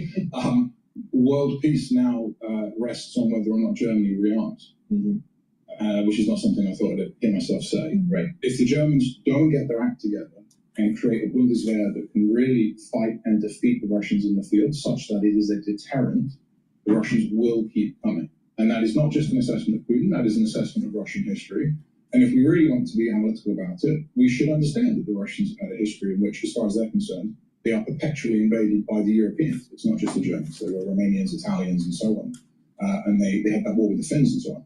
So I think we can expect a long-term Russian posture which is aggressive. I think the European leaders understand this, and now they just need to rearm very quickly. My head is spinning on this. In the last minute we have left here, the security plan that they were talking about. I mean, what do you think? What's the overall kind of look for that? I mean, not what does it include, because we really don't know the specifics on it. But what's the overall goal of it? For whom? You see, exactly. Right? Yeah, true. Okay, so let's just go quickly through the three leaders. The goal for Putin is to basically retool. If he agrees to a pause, it won't be an end to the war. He wants to retool, try again later, because the initial invasion failed. The goal for Zelensky, of course, is to keep sovereignty, to keep his country as intact and as powerful as possible. I think the goal for the Europeans is to support Ukraine. And the goal for President Donald Trump appears to be twofold. One, do whatever Vladimir Putin tells him to do. And number two, somehow, some way get a Nobel Peace Prize. So I'm that cynical about it, I'm afraid. It took me far too long to realize that you... Please go to my store, the-studio-reykjavik.com, and get the collagen. Collagen will help with your skin, your nails, and your hair. Also, musculature, bone density, cartilage, joint health. Very important to take every day. Do resistance training. Take 1 scoop a day, mix it with soft foods or filtered water, milk, or even a smoothie, but take it every day. And do resistance training, super important. Good night formula will help you to get into the 5 cycles of REM sleep and deep sleep so you can consolidate memory, detoxify your central nervous system, and to be well rested. It has tryptophan, melatonin, GABA, and passion flower. It's very important to have those cycles of REM sleep regularly so you're slowing down the aging process. Myotrol helps with the gene expression to build muscle. Do resistance training, take Myotrol, so you're building muscle and maintaining muscle. Super important if you're 40 years of age or older. But Myotrol will help you if you're an athlete that's younger or older. And you don't have to be an athlete to take Myotrol. It's really important to take. Clarity Factor will get rid of that brain fog, help support memory. And over time, what you're going to notice is that your dendritic connections are going to improve. You're going to have positive neuroplasticity. You're going to be thinking faster. Your memory is going to be quicker. So please go to my store, the-studio-reykjavik.com, and take the Clarity Factor. Make sure you drink it with filtered water. And detoxify your body. It's really important to drink filtered water, stay away from processed foods, clean your environment in your home, get rid of chemicals that you don't need, and take zeolite. Take 3 small drops of zeolite underneath your tongue and drink filtered water. This will bind to heavy metals, toxins, and chemicals and allow you to urinate them out within 6 to 8 hours. Take it every day. If you want a heavier detox, take 10 small drops underneath your tongue, drink the filtered water, and do that every day until the bottle's done. Do that once or twice a year. But it's better to do 3 small drops underneath your tongue every day. So please go to my store, the-studio-reykjavik.com, get the zeolite, the clarity factor, the Myotrol, the Good Night formula, and the collagen. It's a great stack because you're helping with your bone density and your skin and your joint health. You're getting better sleep. You're slowing down the aging process. You're improving your mental acuity with clarity factor. You're helping to build muscle and maintain muscle with Myotrol, and you're detoxifying your body with zeolite. That right there is a powerful stack. So please go to my store, the-studio-reykjavik.com. Use discount 5, you get $5 off any order. If you spend $100 or more, you do get a free gift until supplies last. Back to Bloomberg. From a long time now, trying to avoid forever wars, unlimited U.S. commitments, and this certainly seems like it could be one if you have U.S. soldiers in Ukraine. Eric, we saw a lot of talk yesterday from European leaders in addition to security guarantees, but also to President Donald Trump's idea of having a bilateral meeting between President Vladimir Putin and his Ukrainian counterpart Volodymyr Zelensky to set the stage for further talks. Do we see any sign that Putin and his coterie of aides in Moscow are aboard with this idea? What has been their response so far? That's a great question, Mike, because we know that President Putin, a lot of the analysis has been that he is going to hold out. He's avoided meeting with President Zelensky. We know that this is a scenario that potentially having Zelensky at the table makes him somewhat uncomfortable, as some of our reporting has shown. And so waiting to see when this will be scheduled and if it will be scheduled. Ushakov, the spokesman for the Kremlin, said that he did confirm that President Trump raised the idea in this incredible 40-minute call yesterday where he took a break from meeting with European leaders to call President Putin from the Oval Office, but not seeing yet confirmation that President Putin has accepted the idea of a bilateral meeting, seeing some comments from European leaders in meeting, Friedrich Merz, for example, saying he expects this maybe in the next couple of weeks, President Macron of France saying that he expects a trilateral, which was the original idea that President Trump had raised as the next step sometime in maybe the next 3 weeks, but still waiting, and this criminology, right, trying to read exactly what the signs are coming from Moscow and what it all means. All right, Bloomberg's Eric Martin, thank you so much for being here, your reporting and your insight on really, Mike, what was a very big day at the White House when it came to the future of what our European allies are going to do to help get a deal potentially over the finish line. I'd like Ukraine to see this as an existential question in terms of the U.S. relationship, the transatlantic ties that have been such a bedrock of global security for all these years. Right. A lot to follow, and we're going to go from foreign policy now to domestic policy. We heard from our very own Bloomberg's Michael McKee earlier in this hour. He had the chance to sit down with the Fed Vice Chair of Supervision, Michelle Bowman, and asked her about the future of the Basel III Endgame proposal. She, of course, gave us an interesting update to hear. I think what we're looking at doing is going back to the original Basel Agreement from 2017 to make sure that we're hewing closely to what that agreement included. We've also seen that every other jurisdiction around the world that's subject to the Basel requirements has already published their requirements. So we want to make sure that we understand what those requirements are as we're looking to frame our own proposal. We're joined now by Nathan Dean, our colleague here in Washington, from Bloomberg Intelligence, an expert on all things when it comes to financial policy. We are still talking about Basel III, and how much longer will we be talking about it? What is the end game here? can this really get through, and what are the next steps in seeing this change that she was talking about, Michelle Bowman is talking about adopting? Yeah, so the exciting news is that Governor Bowman said that we were going to have a proposal early next year, and it would come at the end of her 4 pillars. Now we have 4 proposals: leverage ratio, which is already out. Let's listen to General Keane.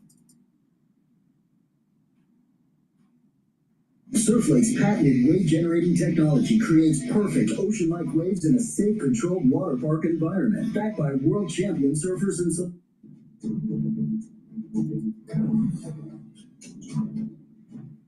So President Trump hosting a historic meeting with Ukrainian President Zelensky and European leaders at the White House as he pushes for peace in Ukraine. Trump saying a ceasefire would not be necessary to end the war, but exchanges of territory may be. Watch. I like the concept of a ceasefire for one reason, because you'd stop killing people immediately, as opposed to in 2 weeks or 1 week or whatever it takes. But we can work a deal where we're working on a peace deal while they're fighting. We also need to discuss the possible exchanges of territory, taking into consideration the current line of contact. That means the war zone, the war lines that are pretty obvious. Joining us now is retired 4-star General, Chairman of the Institute of the Study of War and Fox News Senior Strategic Analyst, General Jack King. General, thanks so much for joining the program this morning. Yeah, delighted to be here, Lawrence. So, General, before we go into the maps and the exchange of territory, tell us about the image yesterday and the words that were said. I don't think we've ever seen a president demand and command the room the way the president did yesterday with all of these European leaders, and they seem to be working together. Yeah, it's hard. You can't overstate the significance of what we all witnessed, and to describe it as you have and others as historic, it certainly is factual. But we have to note a couple things here as well. The president has a real meaningful relationship with those leaders, and you could see that how comfortable they were in a room with him, even with the cameras on. And that is a result of a working relationship that he has established with some of them in the first administration, but with all of them in the 6 months to 7 months of this administration is quite remarkable. And to underscore that, after the summit meeting that he had with Putin, at 1 a.m. in the morning, he began calling him Saturday morning on his way home in Air Force One. He finished those calls, Lawrence, at 2:30 in the morning, sitting on a tarmac. And he asked them to come to Washington on Monday. Now, Saturday morning, when he's talking to them, where they are, obviously, and they had to get on their airplanes the next day and come to Washington for that meeting. And what we saw there is the undisputed global leader sitting down with the prominent leaders in Europe and President Zelensky discuss a pathway forward for peace. And it is stunning. And the other thing that's about this, and you got to give the president credit for the Friday meeting and showing what's happening here, he knows that this image that Putin is looking at will have an impact on him. Right?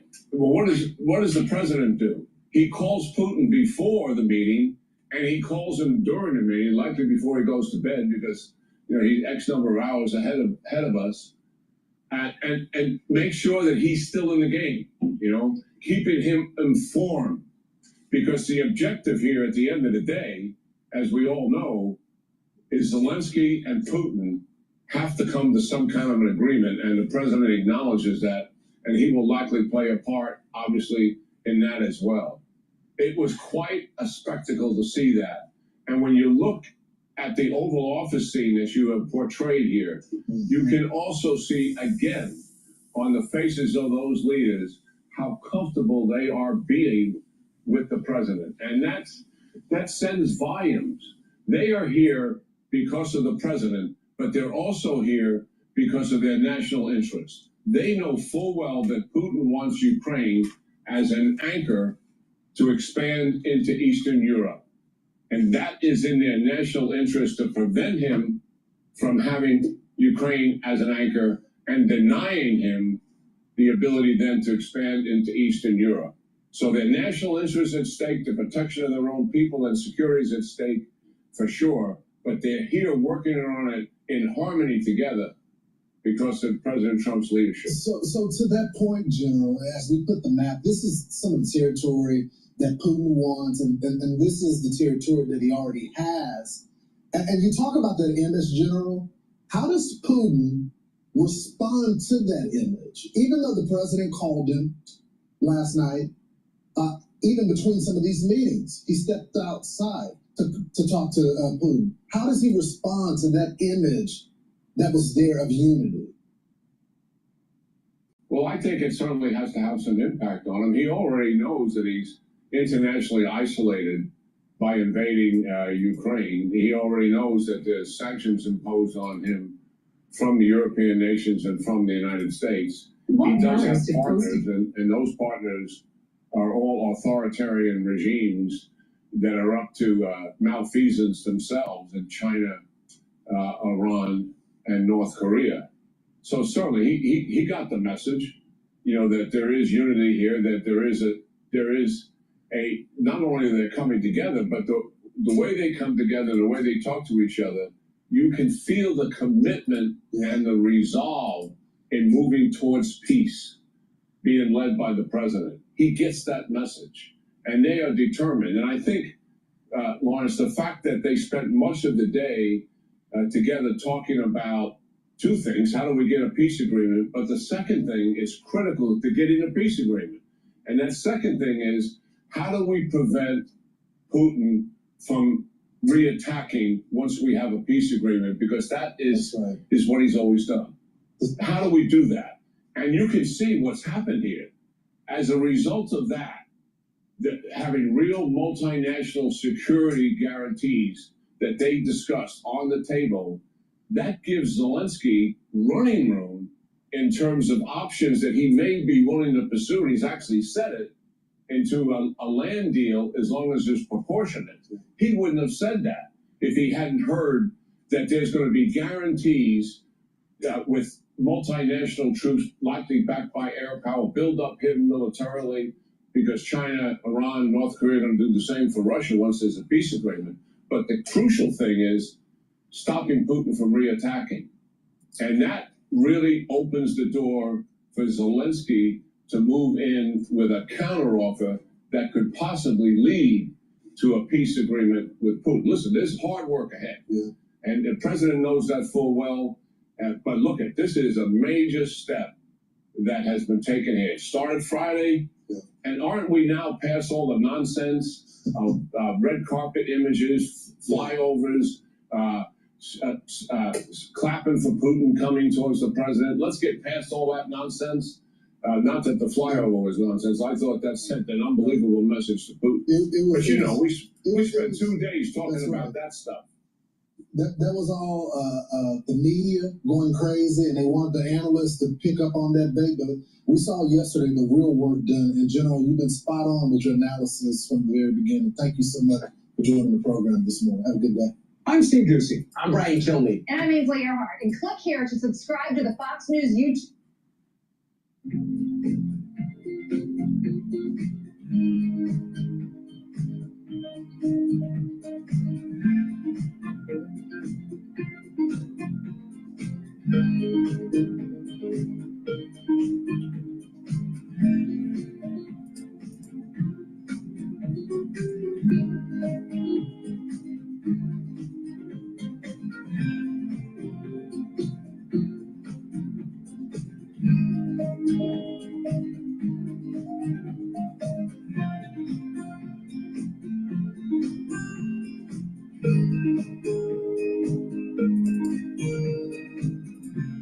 It all depends on the man in the Kremlin, and he thinks he's winning this war.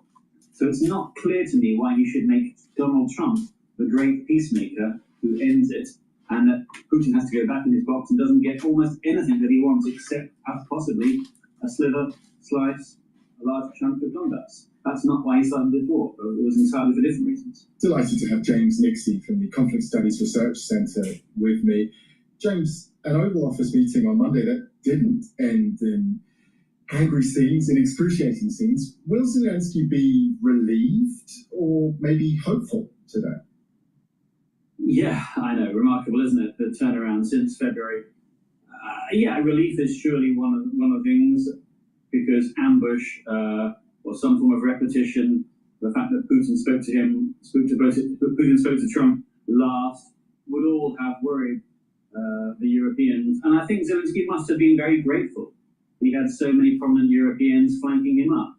I mean, those were remarkable, unprecedented scenes. So many, if you will, powerful people in one room at one moment.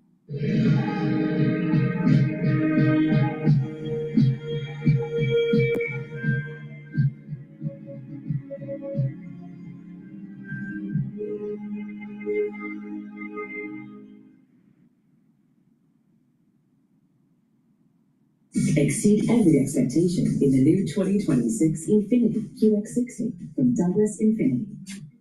Designed with distinction, the QX60 seamlessly blends sophistication and first-class comfort. From its driver-focused cabin with available massaging front-row seats to advanced driver assistance and technology features, the QX60 keeps you comfortable and in command. Click now to learn more.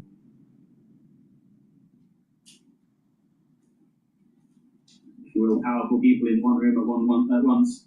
I suppose with the twin aim of ensuring that Zelensky didn't rise to any bait if he was offered any, and ensuring that Trump didn't go wobbly in terms of pushing all of Vladimir Putin's designs and desires onto Zelensky all at once. So it was a well-constructed, well-thought-out, I don't know, almost reverse ambush, I suppose. I mean, I suppose the Americans would not have ideally liked all of those Europeans there. They'd forced themselves into the room effectively.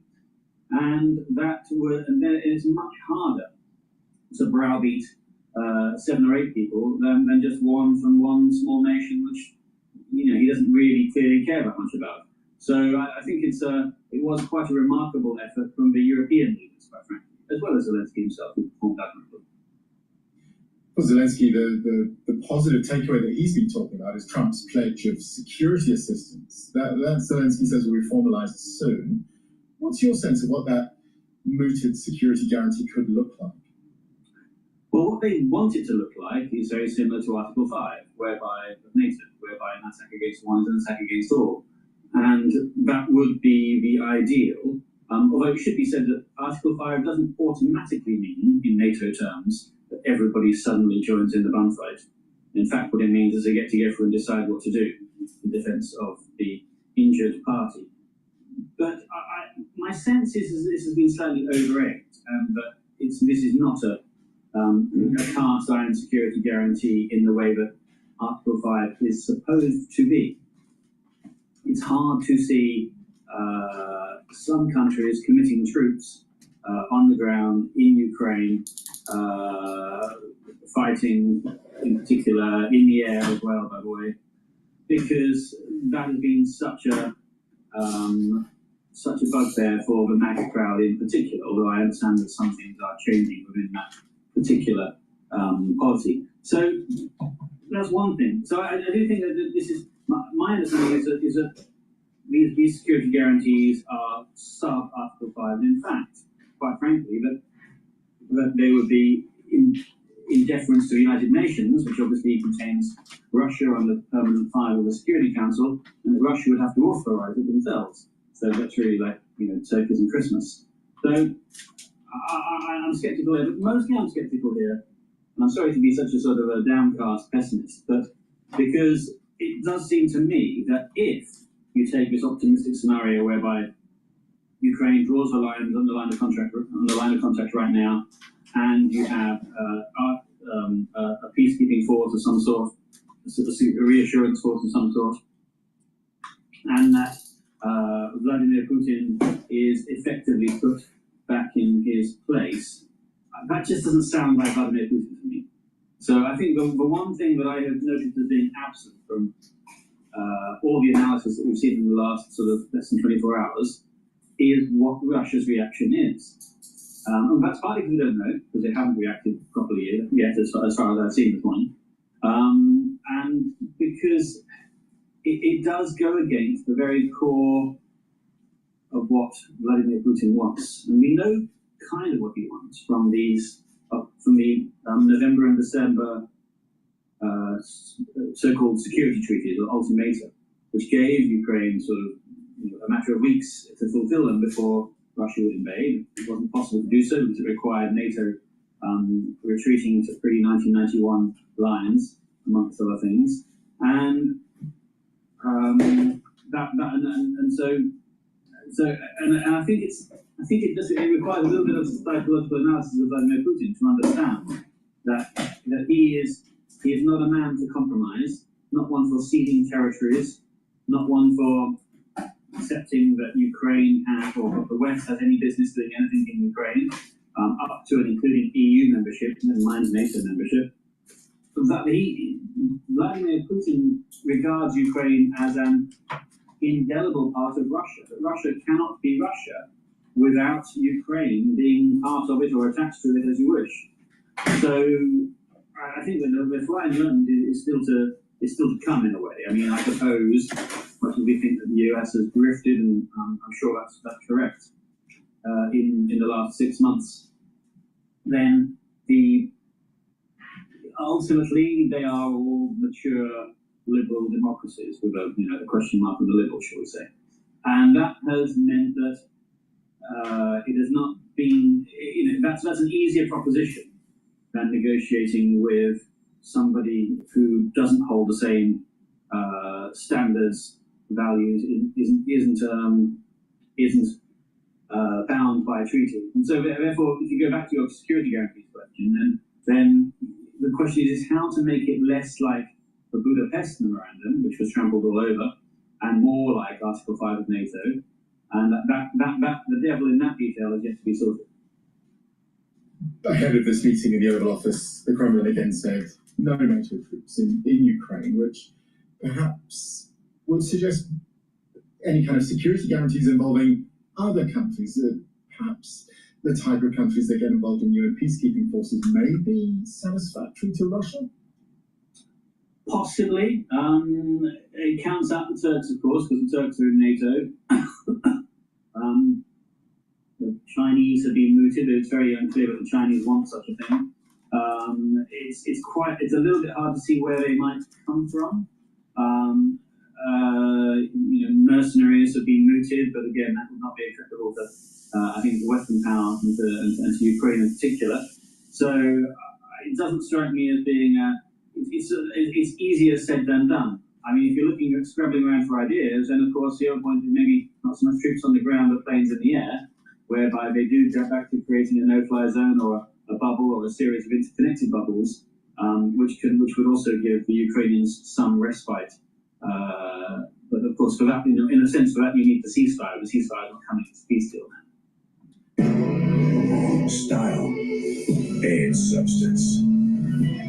In the GMC Sierra, or current eligible GMC. But the ceasefire is not coming to peace deal now. And I suppose long term, any kind of arrangement like that would risk countries being committed for decades to stop this just from restarting again, as we see with Cyprus after 1974 or Sinai. Absolutely, and you can't see NATO planes, for example, circling the Ukrainian airways, ad infinitum. It's simply not. It's not economically or physically possible. So that's why I think that it's great that the Europeans and the Ukrainians seem to have more or less brought Donald Trump on side for now, although obviously he can blow hot and cold, swing one way and then another, depending on the last person he speaks to. He could go back to either to Putin or even to Vance and Rubio and change his mind within hours, I suppose. But as far as it's just it's very hard to see the Russians agreeing to what the Western media seems to think will be put in place already. Donald Trump, for now, says he's arranging a meeting between Presidents Putin and Zelensky that some say could come in the next 2 weeks. Do you think Vladimir Putin will go to Hungary or wherever it may be? And is there any point with Ukraine all but rejecting Russia's continuing demand to hand over more territory. I mean, I find it hard to imagine that Vladimir Putin would deign to sit down at the same table with Volodymyr Zelensky, something he hasn't done since the mid-2010s. He obviously, the person who doesn't go to the table will look like the more spoiled of the children, and he will, and I think Zelensky will do that on the basis that he has promised that he would do. Yeah, I think he would be obligated to turn up. Worth noting that President Macron has counter-suggested a quad format, whereby Europe is in there in some position, meaning him, I think, representing Europe. That would, of course, give Zelensky a little bit of extra ballast on his side if Trump and Putin decide to gang up on him. Not an impossibility as we've seen before. Yeah, it's possible, but I think, again, I hate to keep coming down to the same point, but I think it all depends upon the man in the Kremlin, and he thinks he's winning this war. So it's not clear to me why he should make Donald Trump the great peacemaker who ends it, and that Putin has to go back in his box and doesn't get almost anything that he wants except possibly a slice, a large chunk of Donbass. That's not why he started this war, but it was entirely for different reasons. Whether a trilateral meeting with Trump, a quadrilateral meeting with Macron as well, is there a route to peace that would work for Vladimir Putin, that would be palatable to Zelensky and to the people of Ukraine? Is there a middle way that we can find? I have my doubts. Sorry to be the fly in the ointment yet again. Because I think if you think about Vladimir Putin is 72, almost 73, and he started this war probably knowing that he's got more years behind him than in front of him, and that he hasn't achieved what he wants for the gathering of Russian lands for the greatness of Ukraine. So he used this muscular military option because the diplomatic options of telling Ukraine where it should be geopolitically positioned, simply wasn't working. So that can't have changed. It doesn't seem to have changed. And of course, one thing that's been consistent in the last, not just in recent weeks, the tumult of recent weeks, the fluidity of recent weeks, and of recent years, is that Russia's position seems to be unchanged. They haven't conceded anything to our knowledge. So, I mean, I know Bitchute said that they had conceded that the Western Security Assistance Form package, but in fact, that does not look like a concession because if you flip that, then actually that means that the US has to get Russian permission to do security in Europe. It doesn't make any sense. So I don't think there's any concession at all, and probably Steve Bitchute rather misunderstood that willfully or unwillfully. So to go back to the question of any sort of realistic chance of a viable peace, I think that's very difficult, while Russia still believes it's in a strong position. If it thinks it can win on the battlefield and it's not going to economically collapse, and neither of it, and it's not, by the way, at least not in the immediate future. Obviously, it's systemically massively challenged, bearing in mind what it's doing to its economy, but it's okay for now. Unless things are much worse, I suppose the caveat I'd put on that is unless things are worse for Russia than we realize, as they were in the Soviet times, when it collapsed sooner than almost all analysts understood. When it came fast. So I would imagine that actually the battlefield situation is not conducive, is not aligned to a diplomatic settlement, despite the political will for it. So what happens in Ukraine if Zelensky agrees to a settlement that perhaps meets most of Putin's maximalist demands? Do we see civil unrest there, or does Ukraine just have to walk away from this whole process and perhaps hand a propaganda victory to Russia again?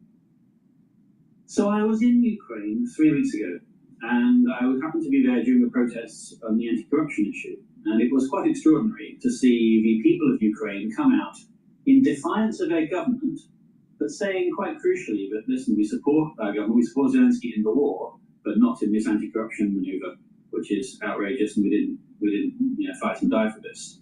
So I think that Zelensky must be aware that he has got one of the most politically sensitive populations in the world who are able to mobilize and come out on the street if they are betrayed. So what does being betrayed mean? Would they be willing to cede some land? And the answer to that is quite possibly yes, if it weren't for a problem that it's not about land.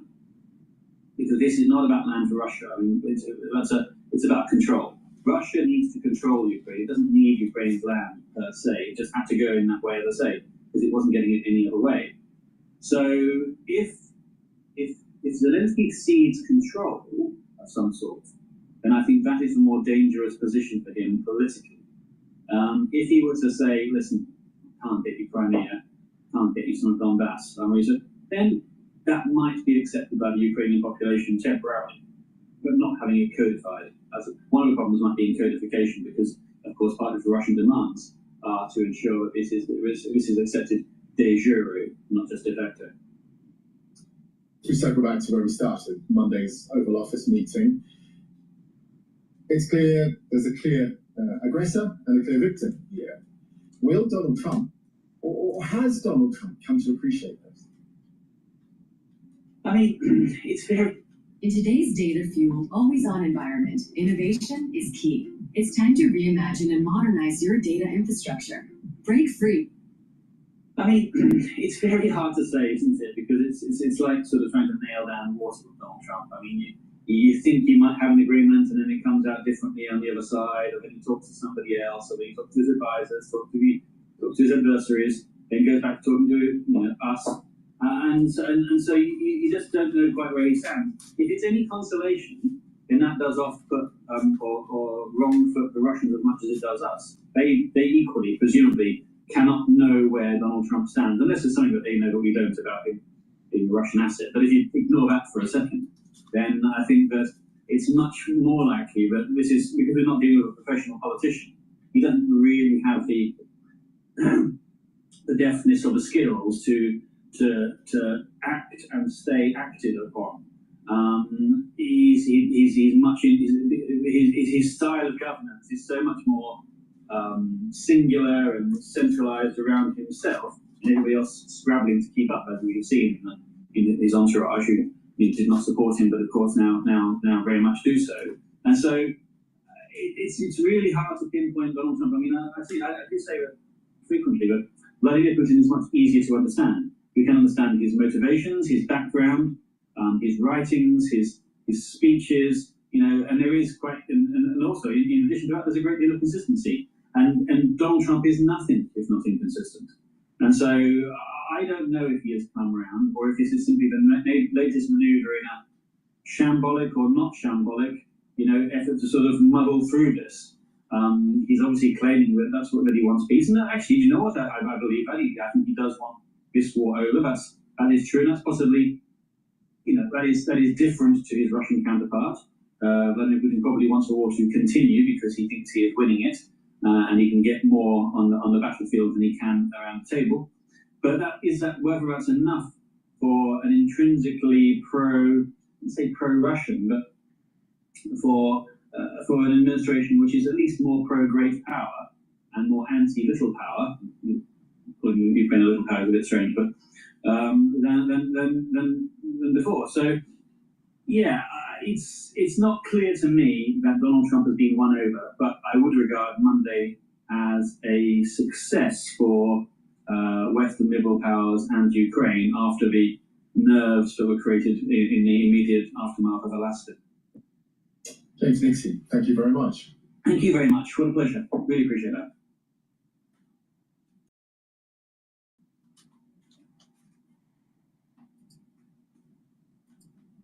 It all depends upon.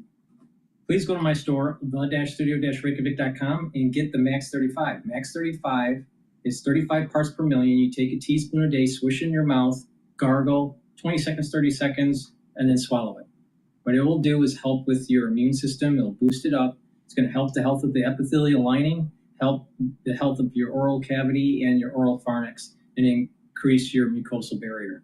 By doing that, it boosts up your immune system. Do it every day. If you're not feeling well, take a tablespoon or two a day. If someone around you is not feeling well, take a tablespoon or two a day. Once everything is all clear, go back to your maintenance dose. Please go to my store, the-studio-reykjavik.com, and get the Max 35.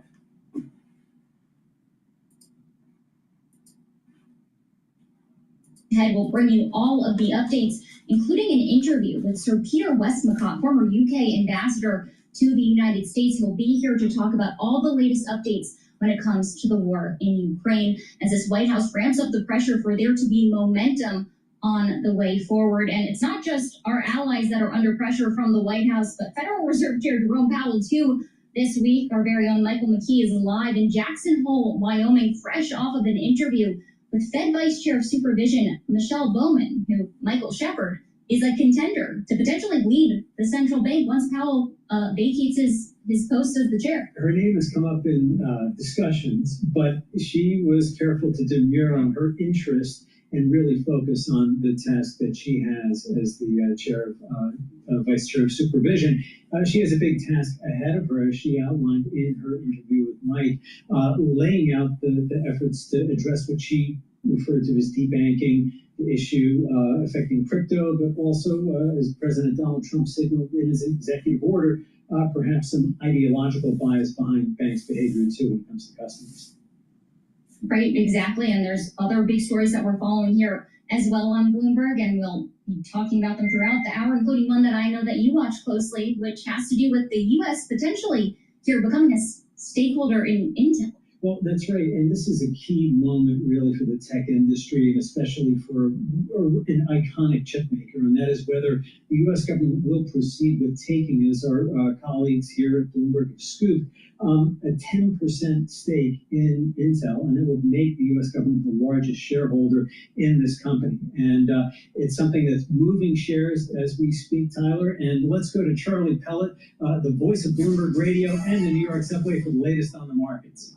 Thank you very much. Very kind. We have got to Intel shares. Got to begin there because that stock's surging 7%. Certainly a topic of conversation. One we'll have more on coming up on Balance of Power. But the Dow, the S&P, NASDAQ, right now we are at just about the lows of the day. Got to begin with NASDAQ because I'm looking at a sell-off that is intensifying there with the NASDAQ Composite Index down now by 313 points. That is a drop of 1.5%. Keeping it all in context, the S&P just above 6,400, down 40 now, a decline there of 0.6%. Dow Industrials down 13 on the Dow, a drop of just under 0.1%. A slide in the world's largest tech companies weighing on stocks. Big box retailers getting a boost from Home Depot's numbers this morning. Home Depot up now by 3%. The 10-year 4.30%, with the 2-year currently yielding 3.74%. Gold down $15 the ounce, 33.17. A drop there of just about 0.4%. While West Texas Intermediate crude 62.44 a barrel, down 1.5%. And Bitcoin right now is lower. Bitcoin down 2.7% at 113,385 on Bitcoin. Meta Platforms is splitting its newly formed artificial intelligence group into 4 distinct teams and reassigning many of the company's existing AI employees. It's an attempt to better capitalize on billions of dollars worth of recently acquired talent. All of this, according to an internal memo. Meta Platform shares, they are trading lower now by 2.1%. Recapping, stocks declining, S&P down 39, down 0.6%. And for on-demand news, 24 hours a day, subscribe to Bloomberg News now, wherever you get your podcast. Back we go to Washington. Once again, your hosts, Tyler Kendall and Michael Shepard. Before we do that, please go to my store, the-studio-reykjavik.com, and get the vitamin B complex.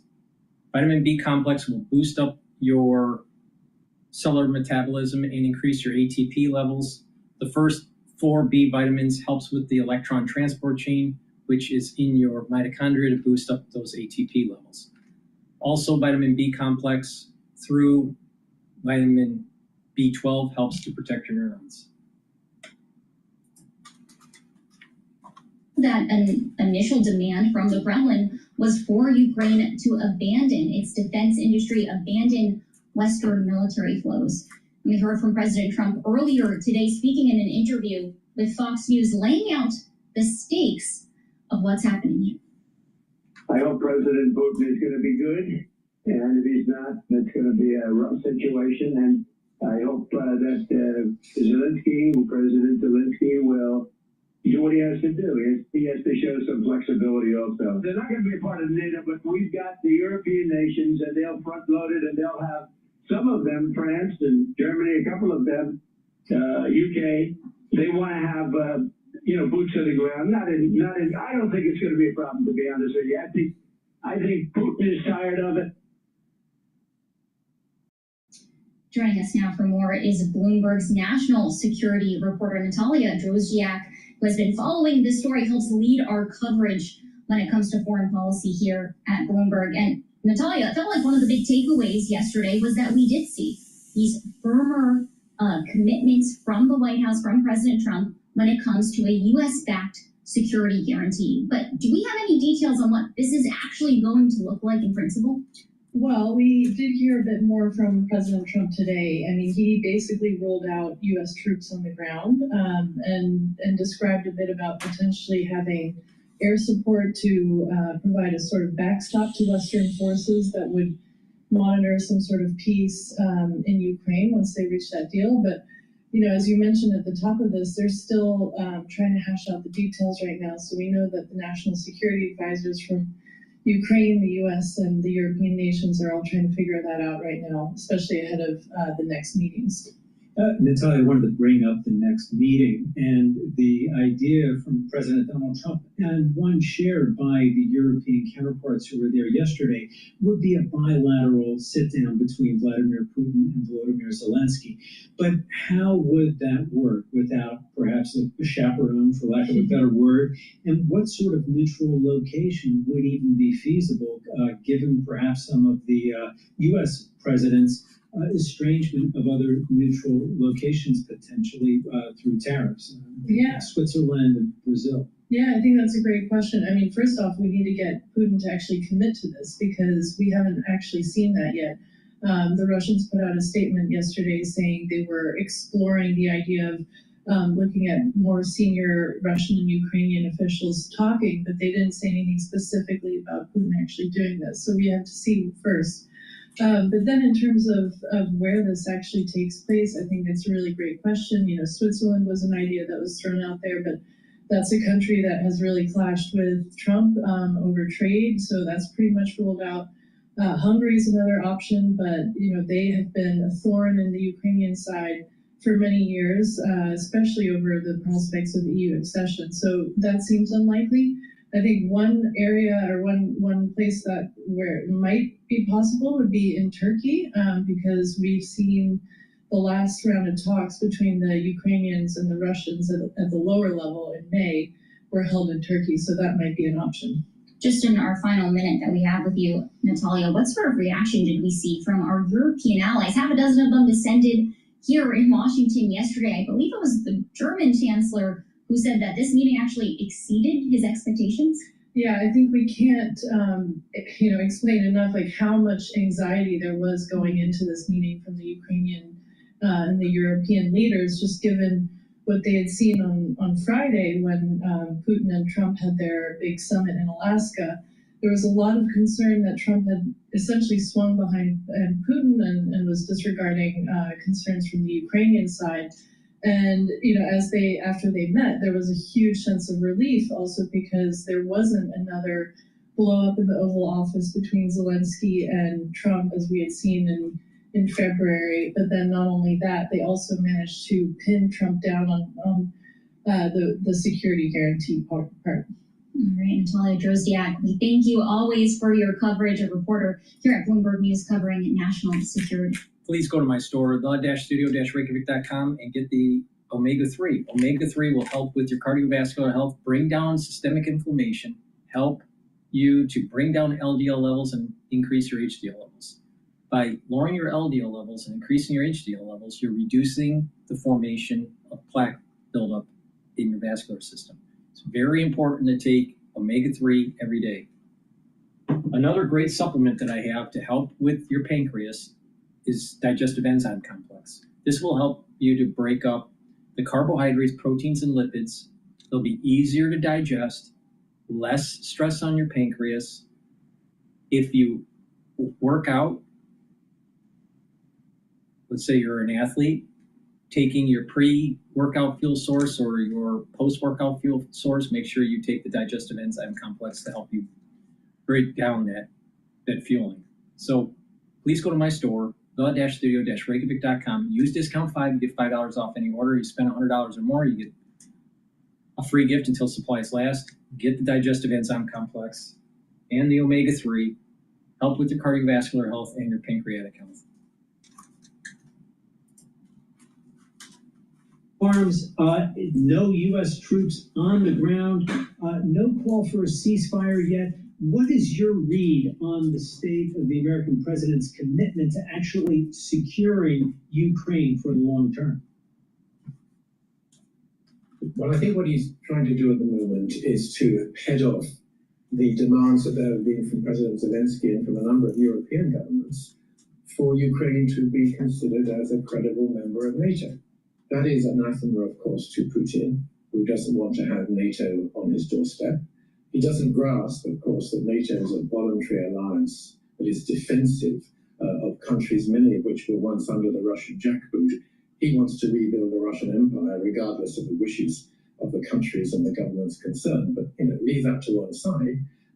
He has a real problem about Ukraine becoming eventually a member of NATO. Now, if that's not going to be part of the deal, and it perhaps can't be, then some sort of really strong military guarantees are going to be important. And that brings us to your point about how is that going to work? President Trump says no American boots on the ground. I don't know whether the French and the Germans and the British will want to have troops on the ground, but they will want to have them not very far away in the event that things do go wrong. Of course, although President Trump says that hundreds of billions of dollars of American taxpayers' money have been spent on Ukraine so far, it's not entirely true.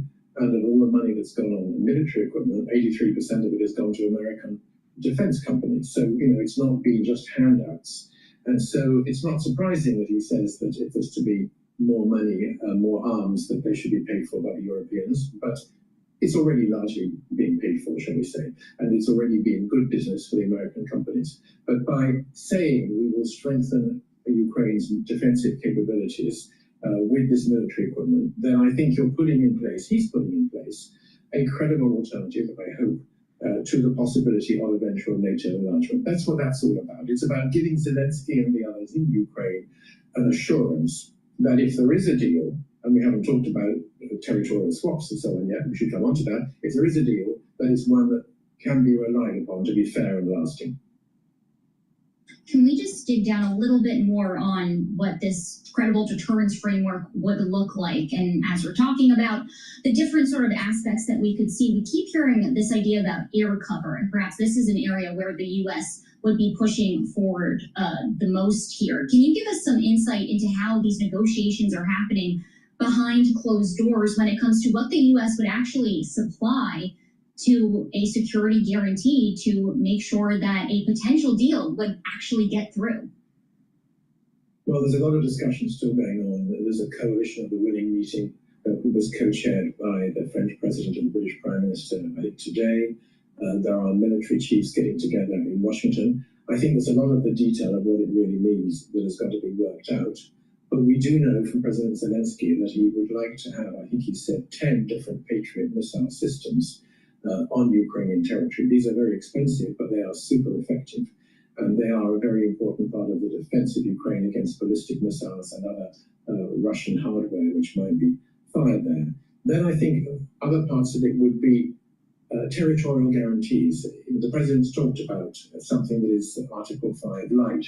In other words, an attack on one country is an attack on us all. That is to say that if Ukraine was attacked, then the coalition of the willing, if not NATO members themselves, would regard it themselves as duty-bound to come to help Ukraine. But there's an awful lot of detail on this military side that's got to be hammered out, and I'm not sure that President Trump is very clear where he wants it to be, but he has understood that there will not be a deal unless there is something like that, and there is an arrangement whereby Ukraine can have its own credible military deterrent and equipment to withstand any further attacks. Because ultimately, nobody trusts Putin to keep his word. Perhaps President Trump does, but nobody else does. Anyone who's dealt with him knows that, as we saw on the eve of the invasion of Ukraine, he lies through his teeth. So there's got to be something which is pretty strong, pretty credible if the Ukrainian people and the Ukrainian government are to go along with it.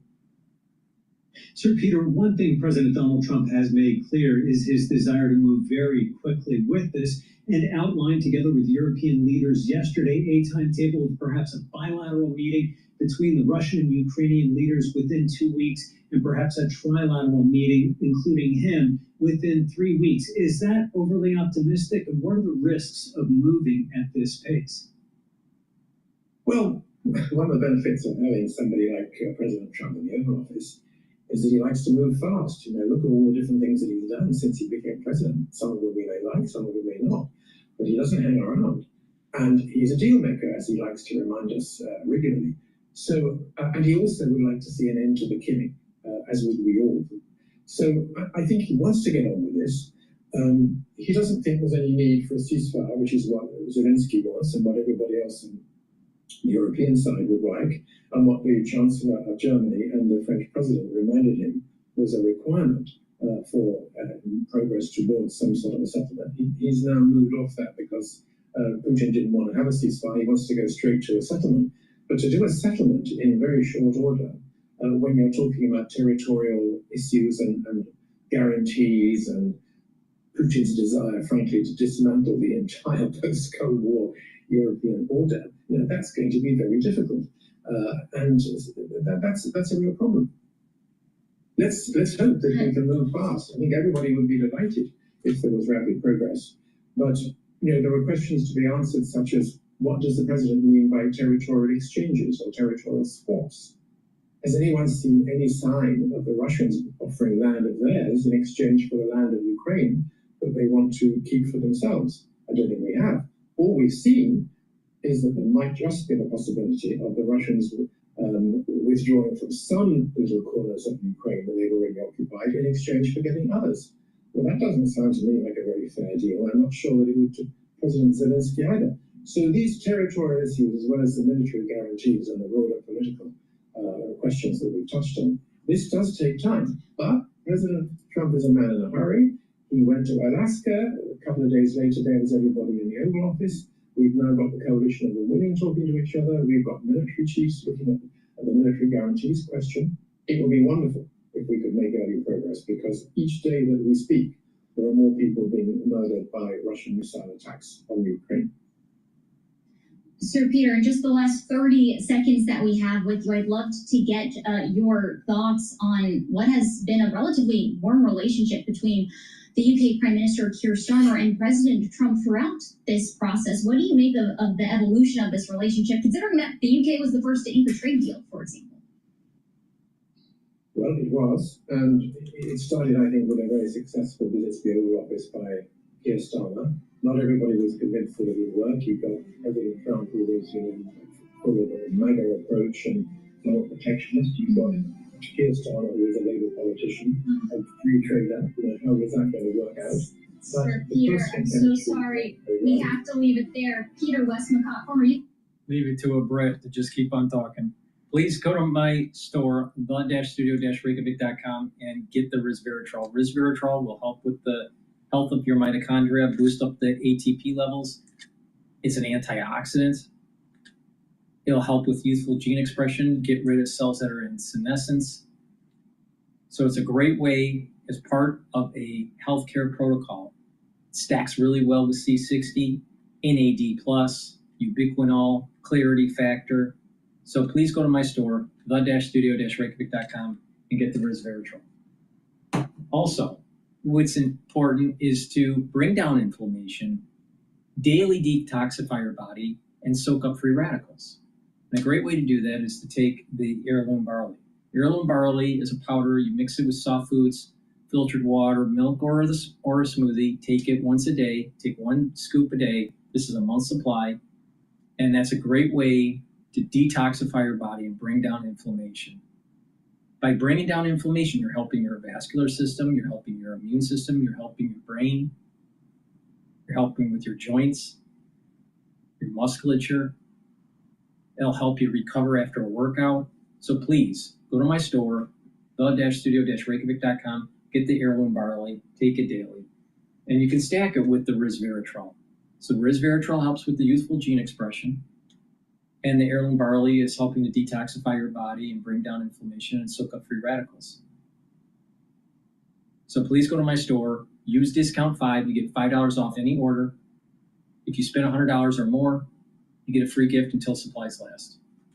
Please go to my store, the-studio-reykjavik.com. The link is in the description of this video and all my videos.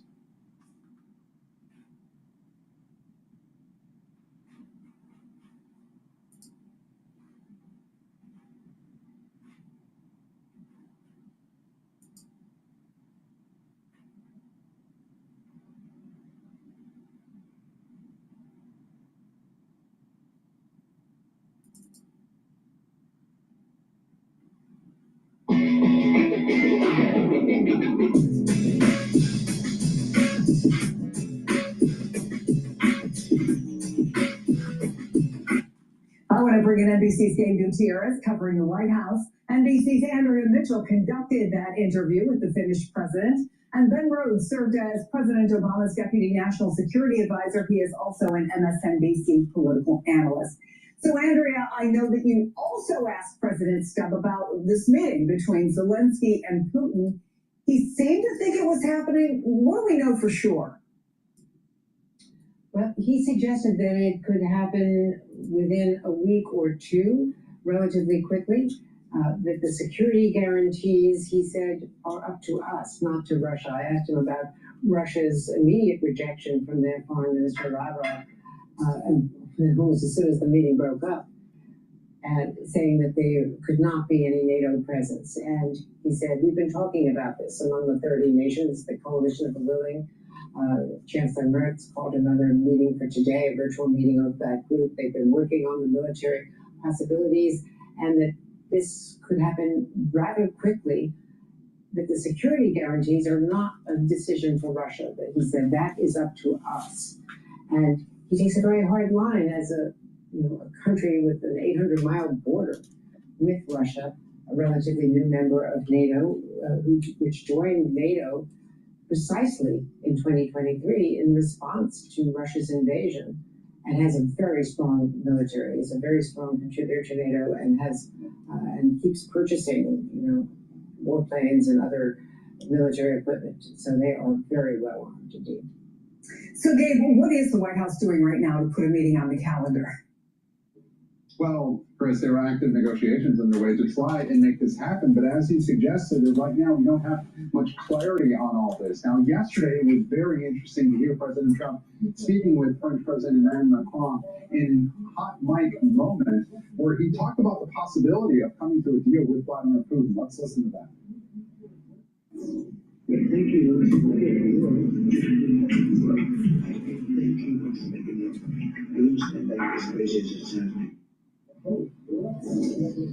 Now, critically there, Chris, the president saying that he thinks that Putin wants to make a deal, quote, for me. Many national security analysts would say, well, look, Putin's really only in it to make a deal for himself. But there are many questions about the location and the timing of this potential meeting between Vladimir Putin and Volodymyr Zelensky, partly because there are a lot of countries around the world that Vladimir Putin can't simply go to. Of course, the International Criminal Court has indicted Putin. Those are some of the countries right there on your screen that are not part of the ICC. Turkey, Belarus, Saudi Arabia, Qatar, all those are places where there could be some sort of summit between Putin and Zelensky where Putin would not be arrested. Also interesting, though, President Macron suggesting that perhaps Switzerland could be a potential location for this. Switzerland is part of the ICC, but now is saying that it would grant immunity to Vladimir Putin if he came to the country for any sort of peace conference. But Chris, these are all questions, the timing, the location of all this, that certainly the White House press secretary, Caroline Leavitt, will be pressed about at the White House briefing within the next hour or so. So, Ben, and you and I have talked about this a lot in the past. Just talking in diplomatic terms is important. Clearly, a lot of talking was done yesterday. We saw the European leaders. We know that phone call took place with Vladimir Putin. So are we in a better place moving forward? And by better place, I mean more likely to be able to achieve peace than we were 24 hours ago? I mean, it doesn't really feel that way, Chris. I mean, we're in a better place in the sense that it's pretty clear that President Zelensky and European leaders, made their case and communicated why we can't just, from the standpoint of the West, capitulate to Putin in this. But there are two big issues that you and I have talked about several times, Chris, that are at the core of any resolution. One is land, one is security guarantees. On the question of territory, it is no clearer today than it was before the Alaska summit what the future of Ukraine's borders would be, or where the front line would freeze in any settlement. Russia wants all of the land that is annexed from Ukraine, which includes land that they don't even occupy. And that is still Putin's position. That was still Putin's position after the Alaska summit. Ukraine obviously doesn't want to cede that territory, nor do they want international recognition that that territory has been ceded. And then on security guarantees, Ukraine wants something that they can take to the bank, that if they make this deal, Russia's not going to reinvade them in a couple of years. The best way is for them to join NATO, and they have an Article 5 collective defense guarantee. Secondary to them would be a physical presence of troops from NATO countries, and this would be that European collection of countries on their territory, because frankly what they believe is if NATO countries are attacked by Russia, that does bring in NATO. Russia absolutely won't agree to that, and they've said that again after this meeting, because that's one of the reasons they say that they fought this war in the first place, to keep NATO off their borders. So look, I'm all for talks, I'm all for diplomacy. It's good to try to figure these things out. But let's be very clear, for all these optics, it's no clearer today than it was before Alaska what the actual deal would be. So there is, again, let's talk just about that one question, security guarantees. I mean, Zelensky told reporters pretty unequivocally that his understanding there would be security guarantees. But this morning, Donald Trump was on a phone call with Fox News, and he put the onus squarely on Europe to provide it. Let's listen to that. When it comes to security, they're willing to put people on the ground. We're willing to help them with things, especially probably if you talk about by air, because there's nobody else the kind of stuff we have. There'll be some form of security. It can't be NATO because that's just not something that would ever happen. They couldn't do that.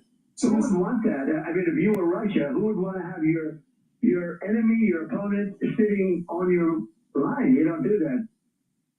So do you hear in that, Ben, any consensus on the president, Ukraine, Europe, about what security guarantees actually means? I mean, yes and no, right? So on the yes, from Trump's perspective, it seems like he wants there to be European troops, right? Or he's okay with, maybe he doesn't want it, but he's okay with this idea that the UK, France, Germany, and a collection of European countries will put some troops into Ukraine. And I think what Trump thinks of as security guarantees too is that Ukraine will be allowed to buy our weapons, those kinds of things, right? Now that's not like a concrete security guarantee, but that's an insurance policy for Ukraine. Now, here's where the no comes in. Those troops, what happens if they're attacked by Russia? What happens if Russia reinvades? They're NATO countries, right? Does NATO come to the assistance of those troops? Those troops are in Ukraine. They usually depend on kind of a NATO logistics and supply chain, right? To kind of rearm themselves, to train themselves, right? What is the U.S. participation in that? What is the NATO participation in that? The NATO Secretary General is in these discussions, right? Clearly, these are issues. Vladimir Putin knows this. He's not going to make a deal just to give Donald Trump like a good news cycle here. He doesn't want any non-Ukrainian troops on Ukrainian soil. And so this is a huge gap here. Now, one way to settle it is just to say, as Chancellor Merz says, well, we're not going to seek Putin's permission. But Putin knows that, right? And so this is the question. When you get down to the brass tacks of what does a final deal look like, you have to deal with these things. Otherwise, what you're looking at is kind of a frozen conflict. Now, I think the Europeans would like there to be a ceasefire before you even have these final details hammered out. But Putin doesn't want that. And so that's why we're in this, this ambiguous state where Putin can just keep pressing his advantage on that front line while all these talks go on and without a ceasefire. Well, Andrew, in fact, you talked to the president of Finland about that exact topic, about a ceasefire. Let me play that and I'll get you on the other side. This is Bree. She went from idea to paying customers in 48 hours. No coding, no teams, no all-nighters fueled by energy drinks. While most people spend months planning and preparing, Bree had a different approach. She had something most entrepreneurs don't, an AI employee that could execute her vision. Day one, her AI wrote her website copy and found potential leads. Day two, cold outreach emails were drafted, tested, and sent to 500 prospects. Day three, follow-up emails were sent, and her first sales calls were booked. All while she binge watched Netflix. Her AI. My personal preference would be to have a ceasefire or call it a truce, because that would stop the killing. And usually in these types of negotiations, you first have a ceasefire and then you actually have the peace negotiations. But again, we have to live with the realities that we have. All of us are very clear that we want to stop the killings as soon as possible. You can call it a ceasefire, you can call it a truce, an armistice, but we want to stop these killings. So in your conversations, Andrea, and I know they're wide-ranging, is there any level of feeling, any level of belief that they could come to, whatever you call it, but some sort of ceasefire? The ceasefire is clearly what the Europeans have wanted. They were disappointed, but they quieted that disappointment in order to get through yesterday's meetings and to support Zelensky and also support NATO unity with the United States because of the things that Donald Trump has said in the past, where he has even threatened if European nations didn't ante up to what he claims are dues, which are not, they're just contributions to NATO. And he said, well, if they don't contribute up to the 5%, then Russia can do whatever the hell they want with them. I mean, he has repeatedly even questioned the Article 5, charter obligation of NATO membership. So they had to navigate this very closely. I think that there are ways, as Ben well knows as a negotiator, and when he was doing negotiations with Iran and other very complex negotiations, Cuba and the United States, to work around it. There is talk of a buffer zone, some sort of an armistice, not an end as they continue to negotiate, but some kind of no man's land, if you will, like North Korea, a frozen conflict, so be it, but that it would stop the killing. And there is talk, what President Stubbs said, of getting to the ceasefire before the third, in between the second and the third of the meetings, the bilateral and the trilateral, when President Trump would join. And so getting the ceasefire at least on the table before the end of the talks with Vladimir Putin, but getting some kind of commitment from Russia. So there are different modalities, and what sounds so naive out of all of this is to even suggest that something as complex as land swaps and boundaries could be negotiated in a couple of meetings. President Stubb, by the way, suggested Geneva, and Switzerland today said that they would give immunity to Vladimir Putin to travel to Switzerland. There have been other high-level meetings, President Clinton meeting with Hafez al-Assad, that I attended back in the 90s, when he was not on the terror list, but was not considered an ally, certainly. So there are neutral meetings that could be held in Switzerland, and that could be one of the options.